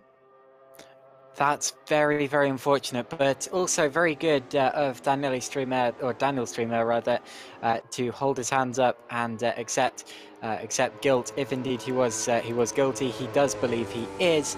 But yeah, very sportsmanlike of him to admit that. He's still likely to get a penalty if the stewards find that it is his fault, although then again he penalised himself enough by retiring from that first race. So yeah, whatever the case, we're in the second qualifying session now, and already drivers back into the 26.5s in the first sector, with Siggy going at it, currently the fastest of anyone, as we've had 10 or 11 drivers through the first sector already. Well, actually about 14 to be honest, through the first sector. Pasquale is currently quickest in the second sector, but that was on his out lap, and Siggy has just gone faster than that, about 1/10 off what he did in practice. So Siggy about to put in the first properly flying lap, and we'll see just what he's what kind of benchmark he's about to lay down. The qualifying session, of course, only 10 minutes long, actually as long as the races. So we saw in the first session, if one of your laps gets messed up, you don't really have many more opportunities to improve it or to set it again. And that really can shake up the order sometimes. Whatever the case, Kevin Siggy out to the final corner now, and down the start-finish straight. The finish line is quite late on the straight, and he crosses it now to set a 1:43.580, so still about a tenth or two in his tank.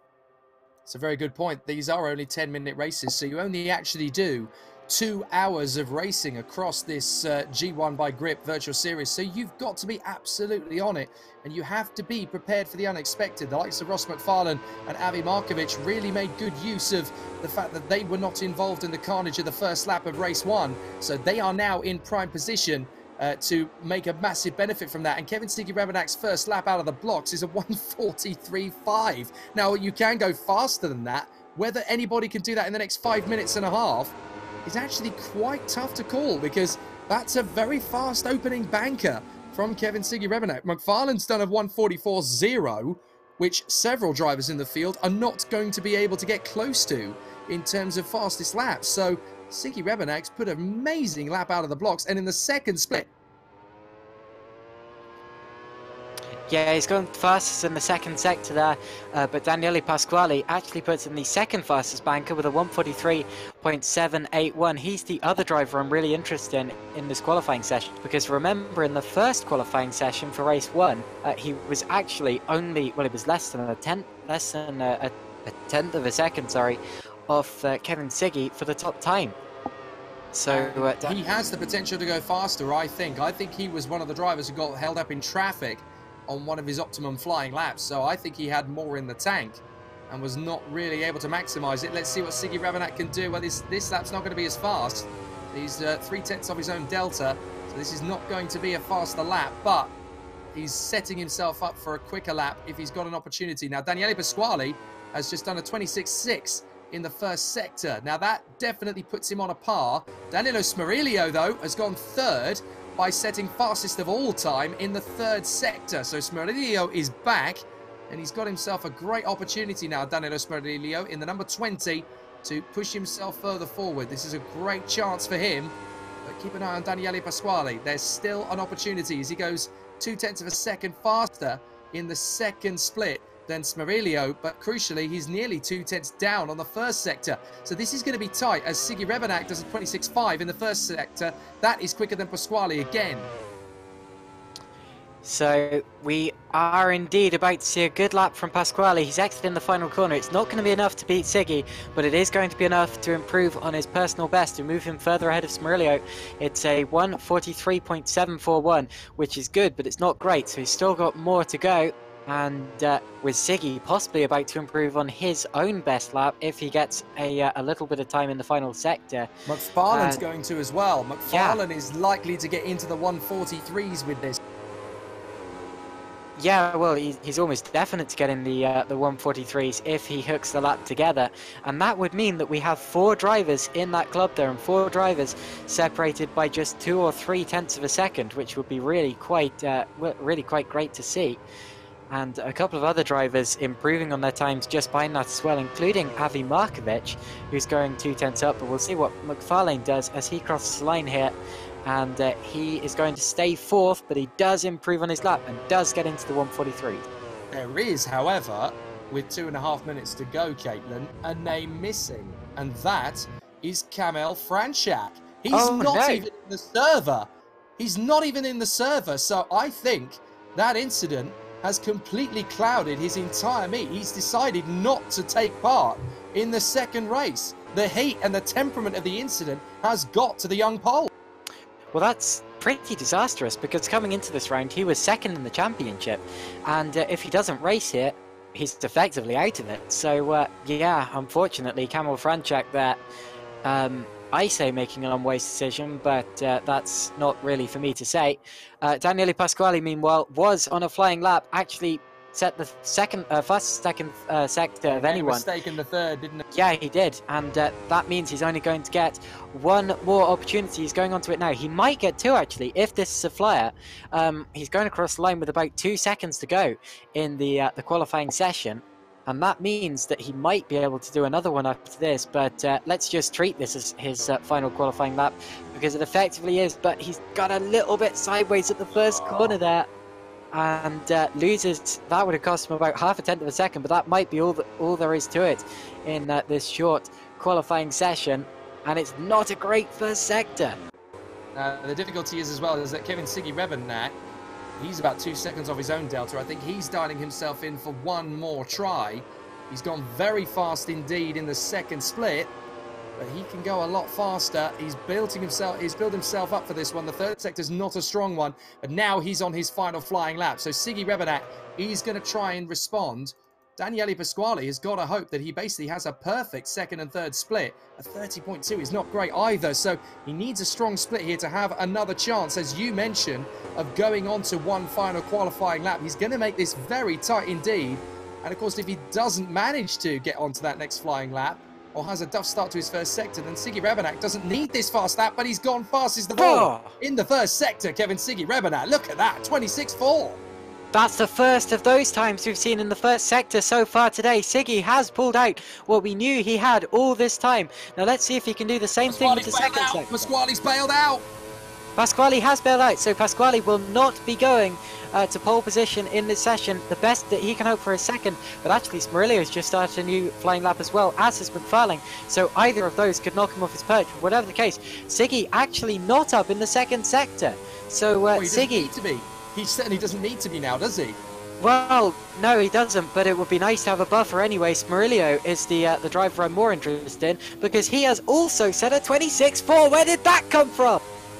Goodness me. Absolutely on it, Kevin Siggy Revenak. Still pushing very hard, even on this middle sector. It's a 30 dead. We have seen 29 nines, but there is still enough for this potentially to be even faster, but he's not going to do it. He's not going to beat his... Well, he might do, yes, I think he is. That was a great final hairpin. Kevin Siggy with a great exit. It might well be about to go even faster, but actually I think Smerillo is on the pole here. Kevin Siggy crossing the line, 143.529 rather. What can Smerillo do? He's got 3 or 4 corners to go.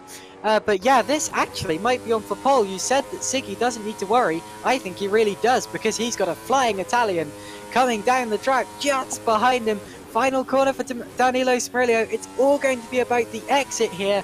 Watch this as he goes slightly wide and loses a 1/10 of a second. But can he get second though? Can he get second in front of Pasquale? This is a very strong lap. Can he get to second position as he comes across the line? Yes, he's done it. He's done it. Smerillo second place on a 1:43.655 second lap. Spot on from Smerillo. That has just cost Daniele Pasquale big time. He's been displaced by his own teammate, and now Pasquale's really got his back to the wall. He hasn't got Kamil Franchak to worry about anymore, because he's not taking part in the second race. But certainly now for Pasquale, it's much tougher. He's not even going to be on the front row of the grid. And Danilo Smerillo will either be feeling one of two things. He'll either, he might be feeling utterly elated for that fantastic flying final lap that put him up into second position, or he might be kicking himself for losing that 1/10 of a second. He lost some of it in the final sector as he missed the apex of the final corner, but he will know exactly where he lost that time in the lap, and he might well be kicking himself for that. But whatever the case, he shouldn't be, because what a brilliant lap from Danilo Smerillo, and also a great lap as well for Kevin Siggy Revenak to put him pole position again.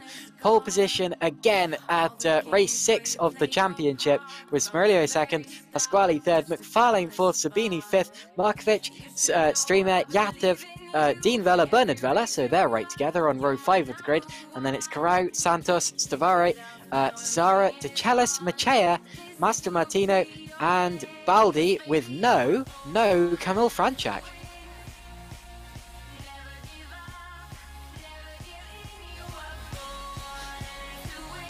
Well, that's a dramatic qualifying session if ever I've seen one. Danilo Smerillo splitting the two title protagonists, Kevin Siggy Revenak and Daniele Pasquale. Ross McFarlane with a good chance here from 4th position.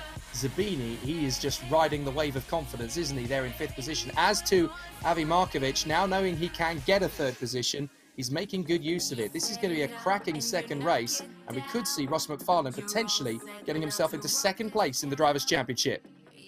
Yeah, Ross McFarlane is having a great weekend so far. He's not had the pace of Smerillo or Pasquale, but he's scored more points already due to that first race going all wrong for the Italians and some of the other main contenders as well. And I believe we've got just over 2 minutes until the start of the race now, as the drivers will start to be teleported to the start-finish grid. 3 minutes now, in fact, 3 minutes till the start of the race. And yeah, this is, well, let's just hope it's much cleaner than the first race, because the first race, unfortunately, was really not a very clean one, not a good race in terms of incidents, and a lot of the drivers will be feeling very, very annoyed about that, especially Kamil Franchak, who, well, has left us, probably as a result of the incidents. We don't know if he had any other issues with maybe technical side of things or anything.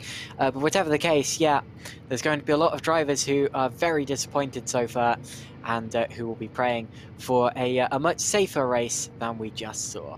You've got to ask, with Kamil Franchak, I mean, he's fighting for the championship. He was there in second in the points coming into it. He must have known that that race, a DNF, would have really given him a very slim chance of catching Kevin Siggy-Rebenat. Has he just thrown a rage quit into this championship? May well have done. Yeah, may well have done. I've seen that happen before. And, well, this is only speculation. We don't know. I know that last time at Maggioni he was having some technical issues, but they were very easily resolvable, and he did end up racing and doing rather well. But yeah, whatever the case, it's a big hit for his championship, and it certainly wasn't over. You know, it may have looked very much like it was over, but let's face it, there's only a single point of failure here, Kevin Siggy, and if he can't make one of the rounds towards the end of the championship, or if he has several DNFs, which isn't entirely unlikely, we've seen it happening to other drivers, then, you know, it swings right back into the hands of Pasquale or Franchak or McFarlane or anyone else who gets themselves to second place, and they can end up challenging for the championship. So, little bit immature to skip out of a race just because one race didn't go your way, and just because the championship's getting away from you. But again, I can't speak for Kamil, so we don't entirely know, you know, what it's like on his end. Sixth race of the 2019 G1 by Griiip Virtual Series by World Pro Racing from Mugello in Italy. Jake Sanson and Caitlin Penny in the commentary box. Kevin Siggy-Rebenat with 5 wins to his name now, looking for win number 6 from pole position. Danilo Smerillo there alongside him on the front row of the grid from Daniele Pasquale and Ross McFarlane. Will Zabini and Avi Markovic. Dan Stromer and Itamar Yativ. Dean and Bernard Vella on the 5th row from Gianluigi Corraio, Michael Santos, Joseph Staraway, Sandro Zara, Steve DeCellis, Michael Masieka, Yuri Mastromartino and Federico Ubaldi. So let's get the race underway once again. The drivers will be in position, ready for action. Is this going to be a clean start? The lights will go out and we'll be racing now, and it's an absolutely cracking getaway from the front of the starting grid from Kevin Siggy-Rebenat, much better than the first start, and he's got himself neatly into position. Danilo Smerillo has slotted into that 3rd position slot as his teammate Daniele Pasquale has got through and is already challenging Siggy-Rebenat round the outside as they go through the first corner, trying to get the outside line through San Donato, then tuck in for the inside at Lucio, and up the inside trying to fend off Ross McFarlane is Danilo Smerillo as they go through Poggioseco and up towards Matarasi. This is a really strong start to the race for Kevin Siggy-Rebenat, but Daniele Pasquale has made the best possible getaway to tag right onto his tail. A much cleaner start this time.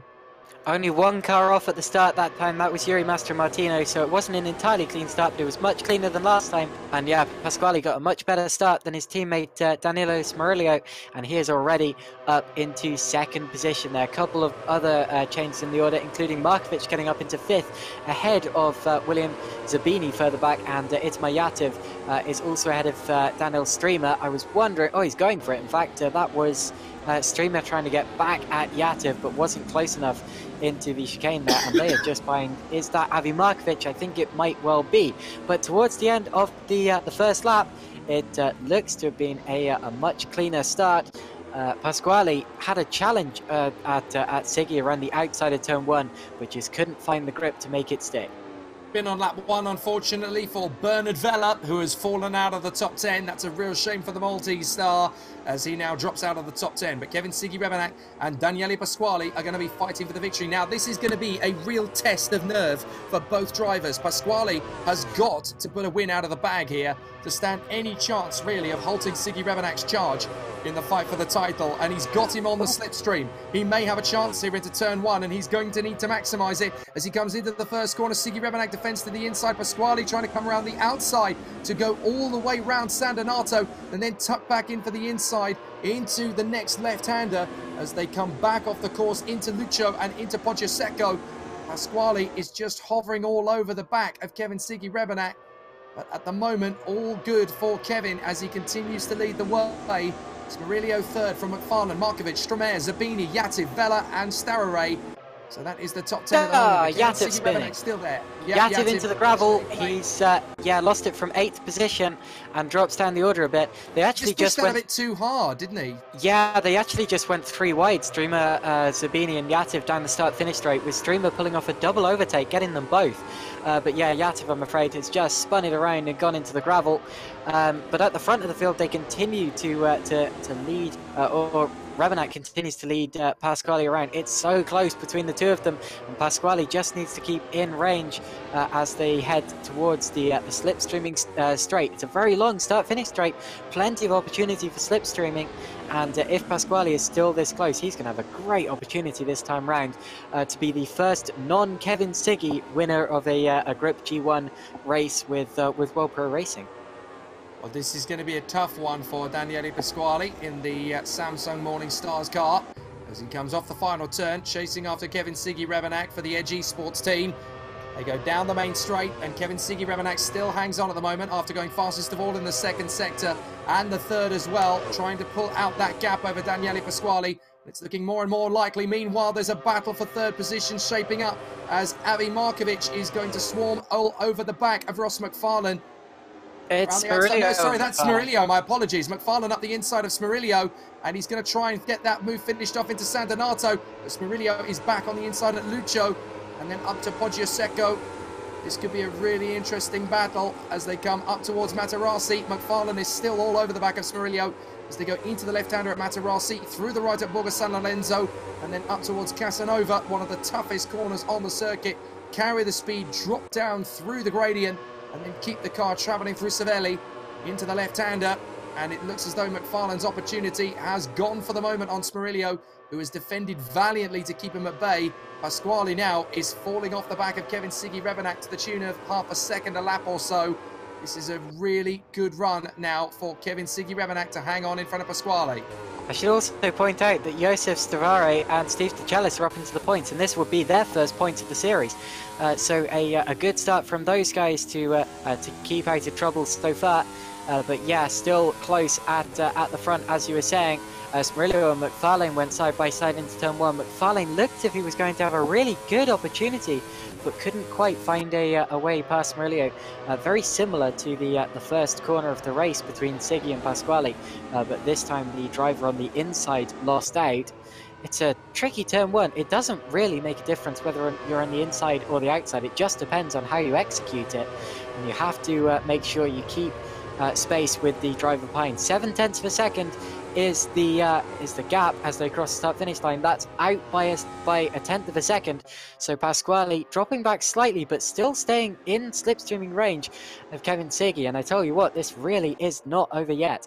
But it's still Siggy from Pasquale, Smerilio and McFarlane as we're now past the halfway point in the race. But we now have a close chain of cars. Smerilio followed by McFarlane, Markovic and Streamer, with Zabini not far behind them either, and that's third all the way back to 7th.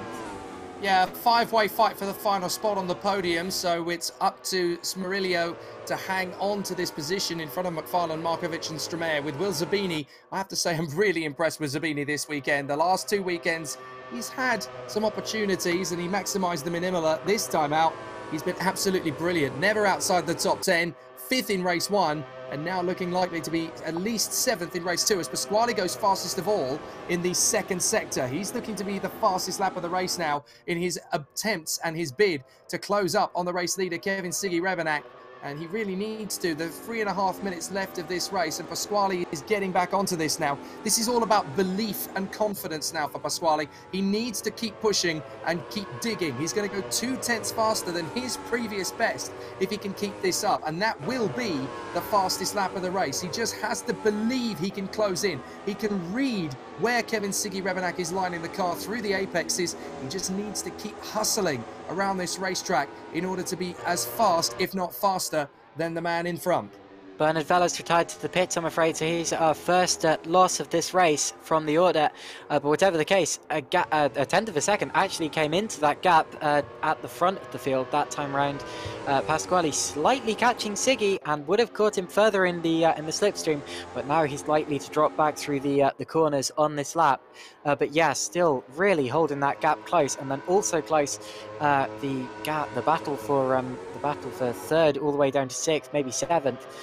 Is still raging, but no one quite close enough to pull a move. Really, this is going to take a mistake coming out of the final corner onto the slipstreaming straight, I expect, or somewhere else if it's a big enough mistake. But yeah, the drivers continue to run around this 14-corner long Mugello circuit. Vella back in the race instantly, but a long way down. Siggy Rebenak responds to the charge from Pasquale and goes faster than him in the first sector. Smurillo fastest of all in the first sector. McFarlane, that's Markovic, a qualifying Strumer. lap time. That is indeed, isn't it, from Smurillo. He's absolutely determined and resolute to get some more points on the board. Don't forget, he's top 6 in the championship. He was only 8 points back from Ross McFarlane when this weekend began, and he lost big time to him in race 1. He loses big time this time around as well in the hairpin at Corsa. And now as they go through Biandetti, through the left and through the right, McFarlane's got a genuine shot now of closing up on him. He's made a massive mistake, Smurillo, in that sector. And now McFarlane smells blood. He's going to come out of the final turn and into what is going to be the final lap of the race.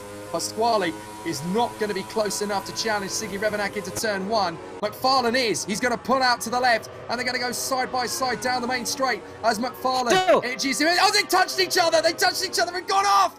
Unbelievable. They bang wheels, and that's going to be Strumer.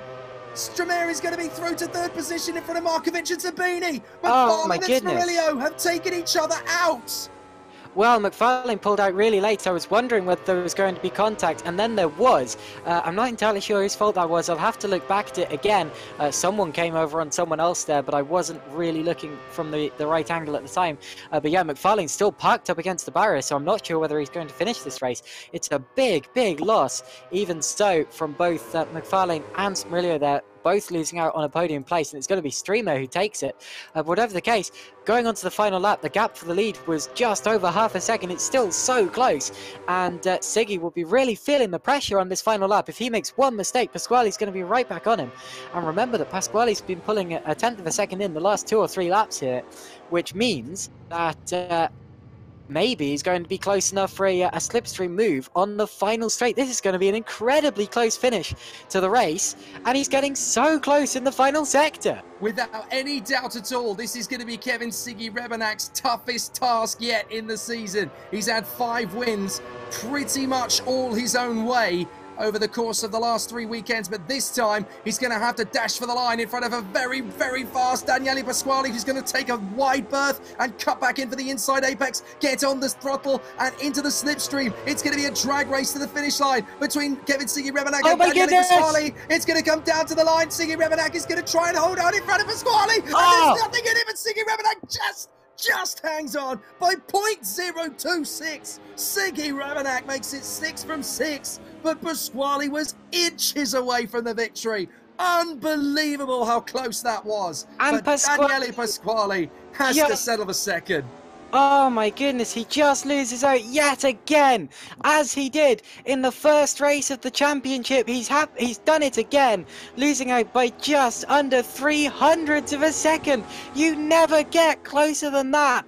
One of the most intense finishes I've ever seen to a sim race. I really didn't know whether he was going to get him or not as they went down the start-finish straight for the final time. And oh my word, fantastic. But in all of that drama, in all all of that drama. Dan Stromae has come through for 3rd position. What a night for the RPM Esports squad. Avi Markovic getting a podium in race 1 and 4th in the 2nd race. And Stromae in the 2nd race gets his own. And while that was all happening, look at the gap for 4th. As they crossed the line, there was less than a 10th in it there as well between Markovic and Zabini. We had 2 photo finishes. And Zabini has just scored a 200% points increase on his championship tally coming into this weekend. 10 points over 2 weekends. Zabini scored 20 in this one weekend. That's amazing. Dean Vella in 6th place. Joseph Stararay hadn't scored a point coming into this weekend. He comes through in 7th place in race 2. Great work from him. Another strong showing from Itamar Yativ. Sandro Zara getting a points finish in this round as well. Danilo Smerillo recovers to 10th, but it's no consolation for the Italian, who's had the most miserable of weekends. So too in the end for Ross McFarlane as well, failing to finish.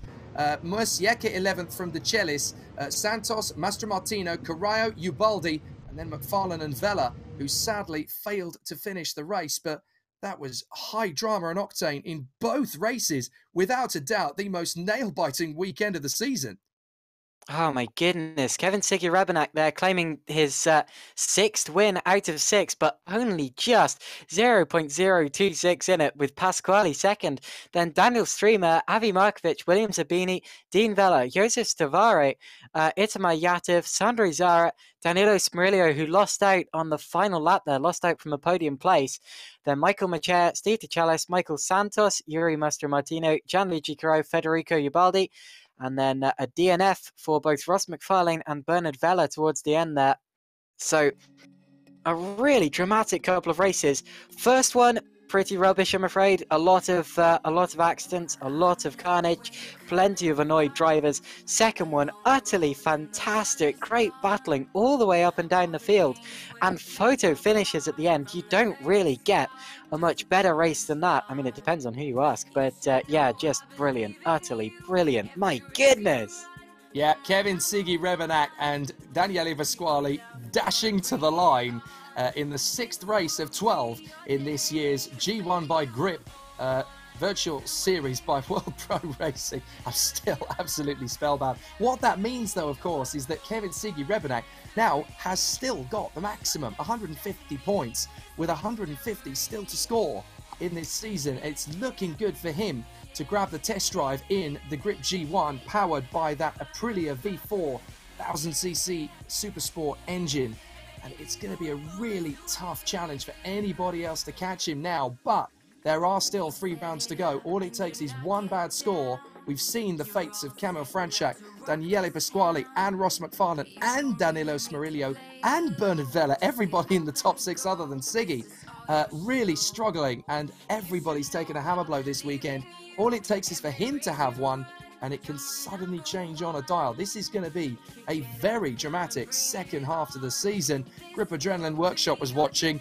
Wow! Just one word on the YouTube feed. I can't disagree with that. Absolutely sensational racing.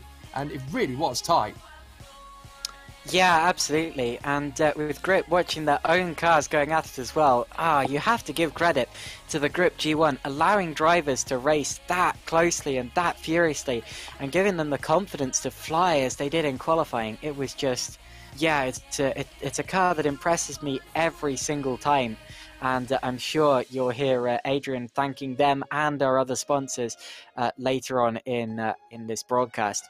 But yeah, that second race there just showed exactly what, well, they could have been you if you're on the grid. So whoever you are, if you're watching this and you fancy a go, absolutely give it a go. You can get the Griiip G1 car on Assetto Corsa and test it, and maybe race with us in the future as well. You certainly will not be missing out. Griiip Adrenaline Workshop says, we love you all. Well, we love Griiip as well. That was, yeah. Great very car. cool, very cool car, very cool championship. I've never wanted to drive a single-seater race car more. Just watching these guys go at it hammer and tongs, and these guys who have gone at it hammer and tongs are now joining us in the room. Kevin Siggy Rebenak, our race winner for the 6th race in a row now. Kevin Siggy Rebenak I've got to say, mate, I mean, the first race, you could argue, was pretty much handed to you, but you've never had to push harder this season than you did in race 2. Yeah, to be fair, it was really tough in the second race, especially in the final few laps, as I was getting a lot of frame rate issues for some reason. I don't know, it's just this game, it's always been a problem for me, but essentially I was lucky that I didn't shift to 6th in the second race in the final stretch, because if I would have lost the win. But yeah, I was pretty impressed by Pasquale's pace, so I had to like up my game. Question for you, Caitlin, for Kevin Siggy-Rebenak. Well, Kevin, when you dominate the championship like this, when you run away from people like you did in race 1, is it ever hard to keep your concentration? You know, do you ever feel yourself losing concentration out in front like that?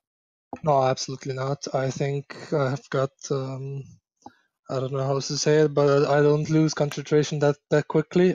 So I was able to keep the pace normally as I could, as much as I could as well, because the car wasn't really 3 tenths faster than him. But I think consistency wasn't really and being able to how should I say, yeah, keep consistent wasn't really a tough thing to do. So yeah.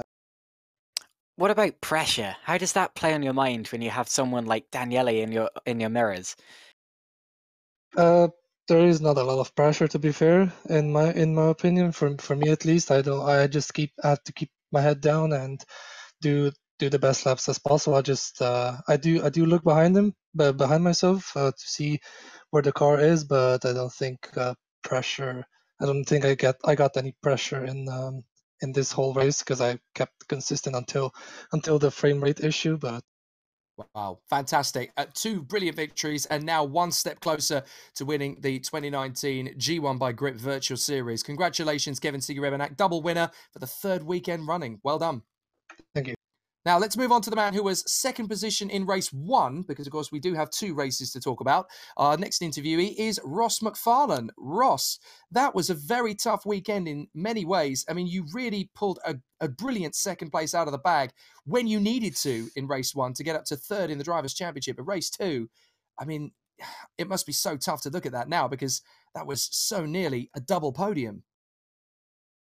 Yeah, I mean, race 1 was a little bit of a gift. I didn't really see what happened. I think there was an incident, but I made sure to stay to the inside going to turn 1, and I think it paid off. I just had to let Camille go. I thought, well, I'll just play it safe here, maybe pick up a 3rd, and then he made a mistake, and I got through to a pretty much free 2nd place without an awful lot of work, so I was happy about that. But then obviously we come to the 2nd race and you're battling away with Danilo Smarillo. We saw you pull out on the main straight going into the last lap, and you had plenty of space to the left-hand side. Can you talk us through what happened? To be honest, I'm not actually too sure, because I got a bit of overspeed on him coming out the corner. I think I was a little bit quicker out of the last corner anyway. I pulled to the outside, and we have tools and mirrors that help us see where people are. As far as I was aware, I was clear, but the way that the straight on Mugello works, well, it's not really a straight, is it? It's pretty curved. And I think I thought I was clear. I was pretty sure I was clear. He probably maybe thought he was clear as well. And I think we just touched very slightly wing to wheel. And yeah, it broke. I think he continued. Lucky if he got points. My car was broken, so I couldn't keep going. But yeah, it's very frustrating because my rivals around me were having a terrible time. Camille was out, Bernard was struggling a bit. I thought I was going to get a good lead, but no, DNF 2nd race. It does hurt. I can imagine it would do. Any thoughts from UK? Well, it's such a shame to see you fighting so hard for that 3rd place, and then you just coming together with another driver towards the end there. But yeah, further on in the championship, you've actually built up a really decent number of points, and you're really challenging for that 2nd place in the championship. Are you looking at that? You know, how do you see the championship as it's going to play out? Well, I think 1st place is off the cards already, I would assume. But yeah, that top 3, that second, third, that'd be really nice if I could sneak onto the overall series podium. If I'd had 2 clean weekends, or well, weekends, two clean weeks this week and the week before, I'd be probably looking pretty safe in doing that. But unfortunately now I'm really gonna have to focus on actually getting 2 results out of a night, and that's the only way I'm gonna be able to get onto that series podium. Hopefully I can do it though. Hopefully. Fair enough. Well, it's been great to catch up with you. You were brilliant in race 1, unfortunate in race 2, but still fantastic to watch. Congratulations, Ross McFarlane, second in race 1. Thank you. While we're talking about runner-ups, I think we should focus on the man who was second in race 2, the Italian stallion, Daniele Pasquale. Daniele, first of all, race 1, that must have been such a painful moment for you. We've obviously seen already an admission of guilt from your rival Dan Stromae there on the live chat, but I guess it doesn't make it any easier. But that fight back in the second race, I mean, that was clear. You were determined to win that race by whatever means necessary. Ciao a tutti, buonasera. Buonasera, allora. Buonasera. Devo fare un po' di traduzione qua. Basicamente faccio in corto quello che ha chiesto Jake. Infatti ha detto si vedeva che nella prima gara eri determinato abbastanza anche a vincere la gara. Se ci puoi dire qualcosa su quella gara lì. Allora, niente, sì, avevo anche una buona partenza rispetto a Kevin che non era partito benissimo, quindi potevo anche sopravanzarlo lì in partenza. Poi purtroppo sono stato buttato fuori da dietro e niente, la gara è finita lì praticamente. E niente, poi in gara 2 è andata un po' meglio, almeno mi sono divertito, ecco. So actually what he said, yes, in race 1 he was like determined to do it. We had that slight advantage obviously on Kevin Siggy, but then happened what happened unfortunately in race 1, and in race 2 he gave his all and he managed obviously to finish second. Very true. Congratulations for second place, Daniele. Grazie mille, and we'll see you next time.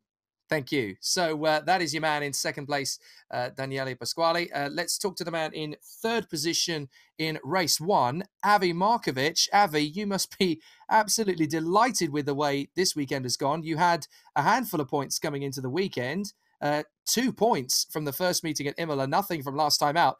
To get a third place finish in race 1, you must be absolutely delighted. Yeah, pretty much. Though I got lucky because in the first race there were 2 guys in front of me who were fighting each other and they crashed each other, and so I jumped into third place, and it happened as well in the second race. So 2 times the charm. So you managed to put yourself in the right place in the right time, but I guess this is all character building. I mean, you can really build from the confidence you get from this. I mean, it's not easy to keep your composure in these cars when everybody's so close. Do you feel now that, that's the start of something special for you for the rest of the championship? I practice a lot of racing with my friends. Something which I haven't done before. And yeah, it pays off. Instead of putting all the focus on lap times, practicing some racecraft, and yeah, it pays. Fantastic. Any questions from you there, Caitlin? Well, yeah, it was just a fantastic turn of pace this weekend. Pace that we haven't seen from you before, but we'd love to see some more of it as the championship progresses. You mentioned luck, but you make your own luck in racing, and you just reinforced that notion with what you were saying there about all of that racecraft training. What do you think you're going to be training next? What's something you really think you need to work on? What else do you have other than racecraft and hot laps? Okay, so more racecraft and more pace, I suppose. Then. Yeah, definitely. I'm going to mix those things. Yeah, and hope for the best. Fantastic. good. Congratulations, Avi Markovic, your first podium in the G1 by Griiip Virtual Racing Series. Well done, buddy. Thank you. And speaking of podium finishers, speaking of RPM Esports podium finishers, there's another one, Dan Stromae, who came through for third position in race 2. Dan, a fantastic performance from you this weekend in qualifying. In both sessions, we saw how fast you could be. Unfortunate in race 1 because you got a spectacular start off the line, but in race 2, you really managed to be in the right place at the right time again. Yes, the first thing I want to say is I would like to apologize to Daniele again. The first race everybody saw was my fault. I hit him, and it ended his race. I was able to finish 7th, but still not very happy about the result. In race 2, I was very cautious on the first lap. I think I dropped down to P8 and managed to get by into the, I think it was the penultimate lap. I went into P5, and I was very lucky because the guys in front of me, P3 and P4, they crashed into each other, so I managed to get onto the podium. Well, you scored well last time out at Magione. Now a big score with even more points at Mugello. It's going to be interesting, of course, when we go to the next round of the championship, of course, which is going to be at Vallelunga. How do you think you're going to go? I did some races in the Tatus, the car that is in Assetto Corsa. So I know the track quite good. It's not my favorite track, to be honest, but I try to. My goal is always to get into the top 6, and if it's getting better, that's okay for me. Fair enough. Caitlin, any words from you? So Vallelunga next time out, you say it's going to be a good track for you, and you say you've done some testing there, and indeed, it's one of the tracks we've raced at most in World Pro Racing. When you say you're going to have a good race weekend next time out, where are you aiming? You know, what kind of position or result would you take and say, yeah, that was a good race weekend? I would say the goal is always to get into the top 5 or top 6, and of course the biggest goal is to score points without having big trouble like it happened today. Thank you very much. Thank you. Thank you, Dan Stromae. So there you go. There were your podium finishers in this second race and first race from the third round of the G1 by Griiip Virtual Series by World Pro Racing. Last thoughts from you, Caitlin? That was very dramatic. It certainly gives Kevin Siggy Rebenak pause for thought and a little bit of an easier time in the last 3 rounds. But the fight for second place, it just turned up a dial. Yeah, certainly it did. I mean, I could not have predicted any of this. One thing that I said in practice is that all forms of motorsport are unpredictable, and I think we absolutely saw that today. Just, you know, the statistics will say that Kevin Siggy maintained his 100% winning record, and indeed he did. But my goodness, we've seen that it is possible to beat him. We just need to be, or everyone else just needs to be 0.26 of a second faster. So after all of that, we head off to Vallelunga next time around.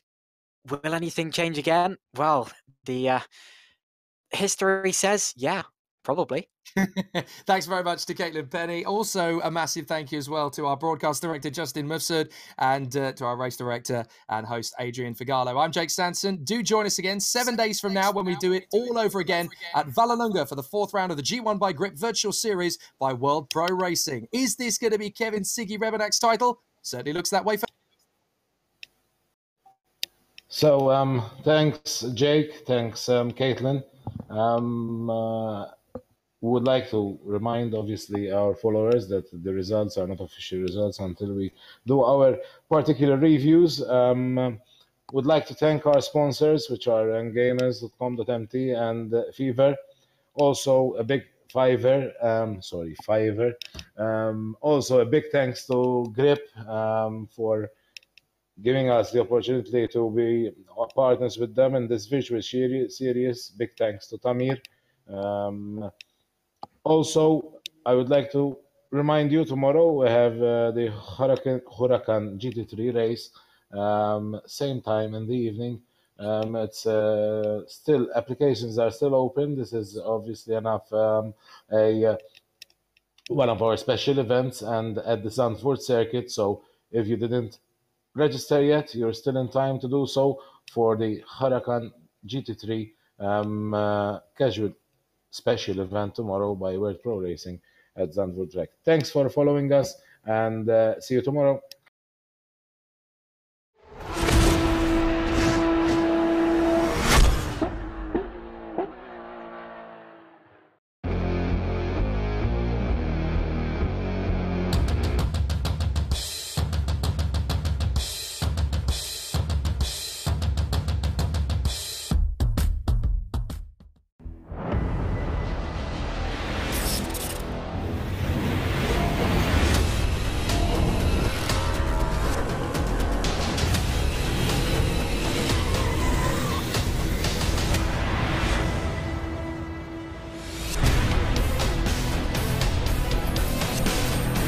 A really good race, really fun.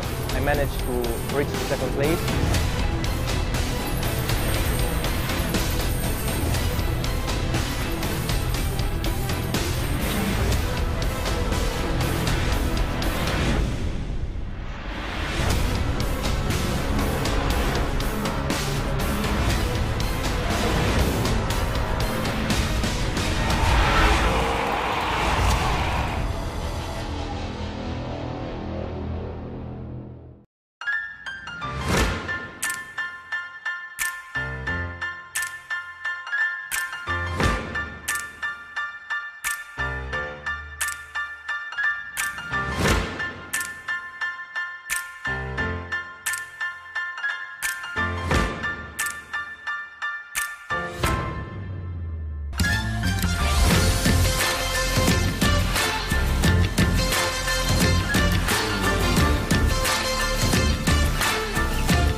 For me, the G1 series is really how racing should be done. It's the best place to race professionally, but still keeping close control over the costs.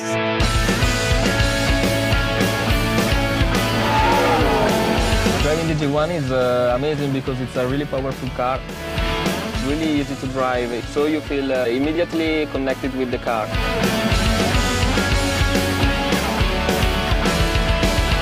La macchina G1 è una macchina estremamente competitiva, anche messa a confronto con le altre categorie, più veloci di un Formula Renault e di un Formula 4. The braking performance is amazing as well. It's a really good car. I enjoy driving it. The technologies that Griiip provides me is what makes the series so special. I can access all my data at all times.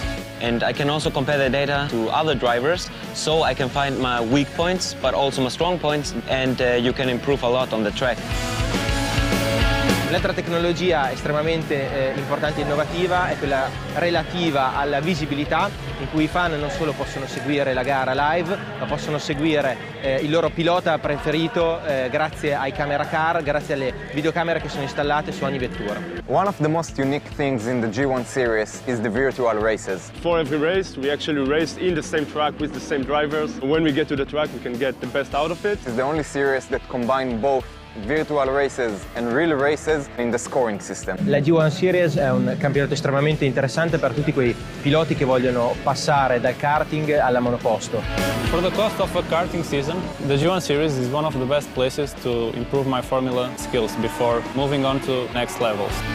It was truly an amazing year and I just can't wait for next season.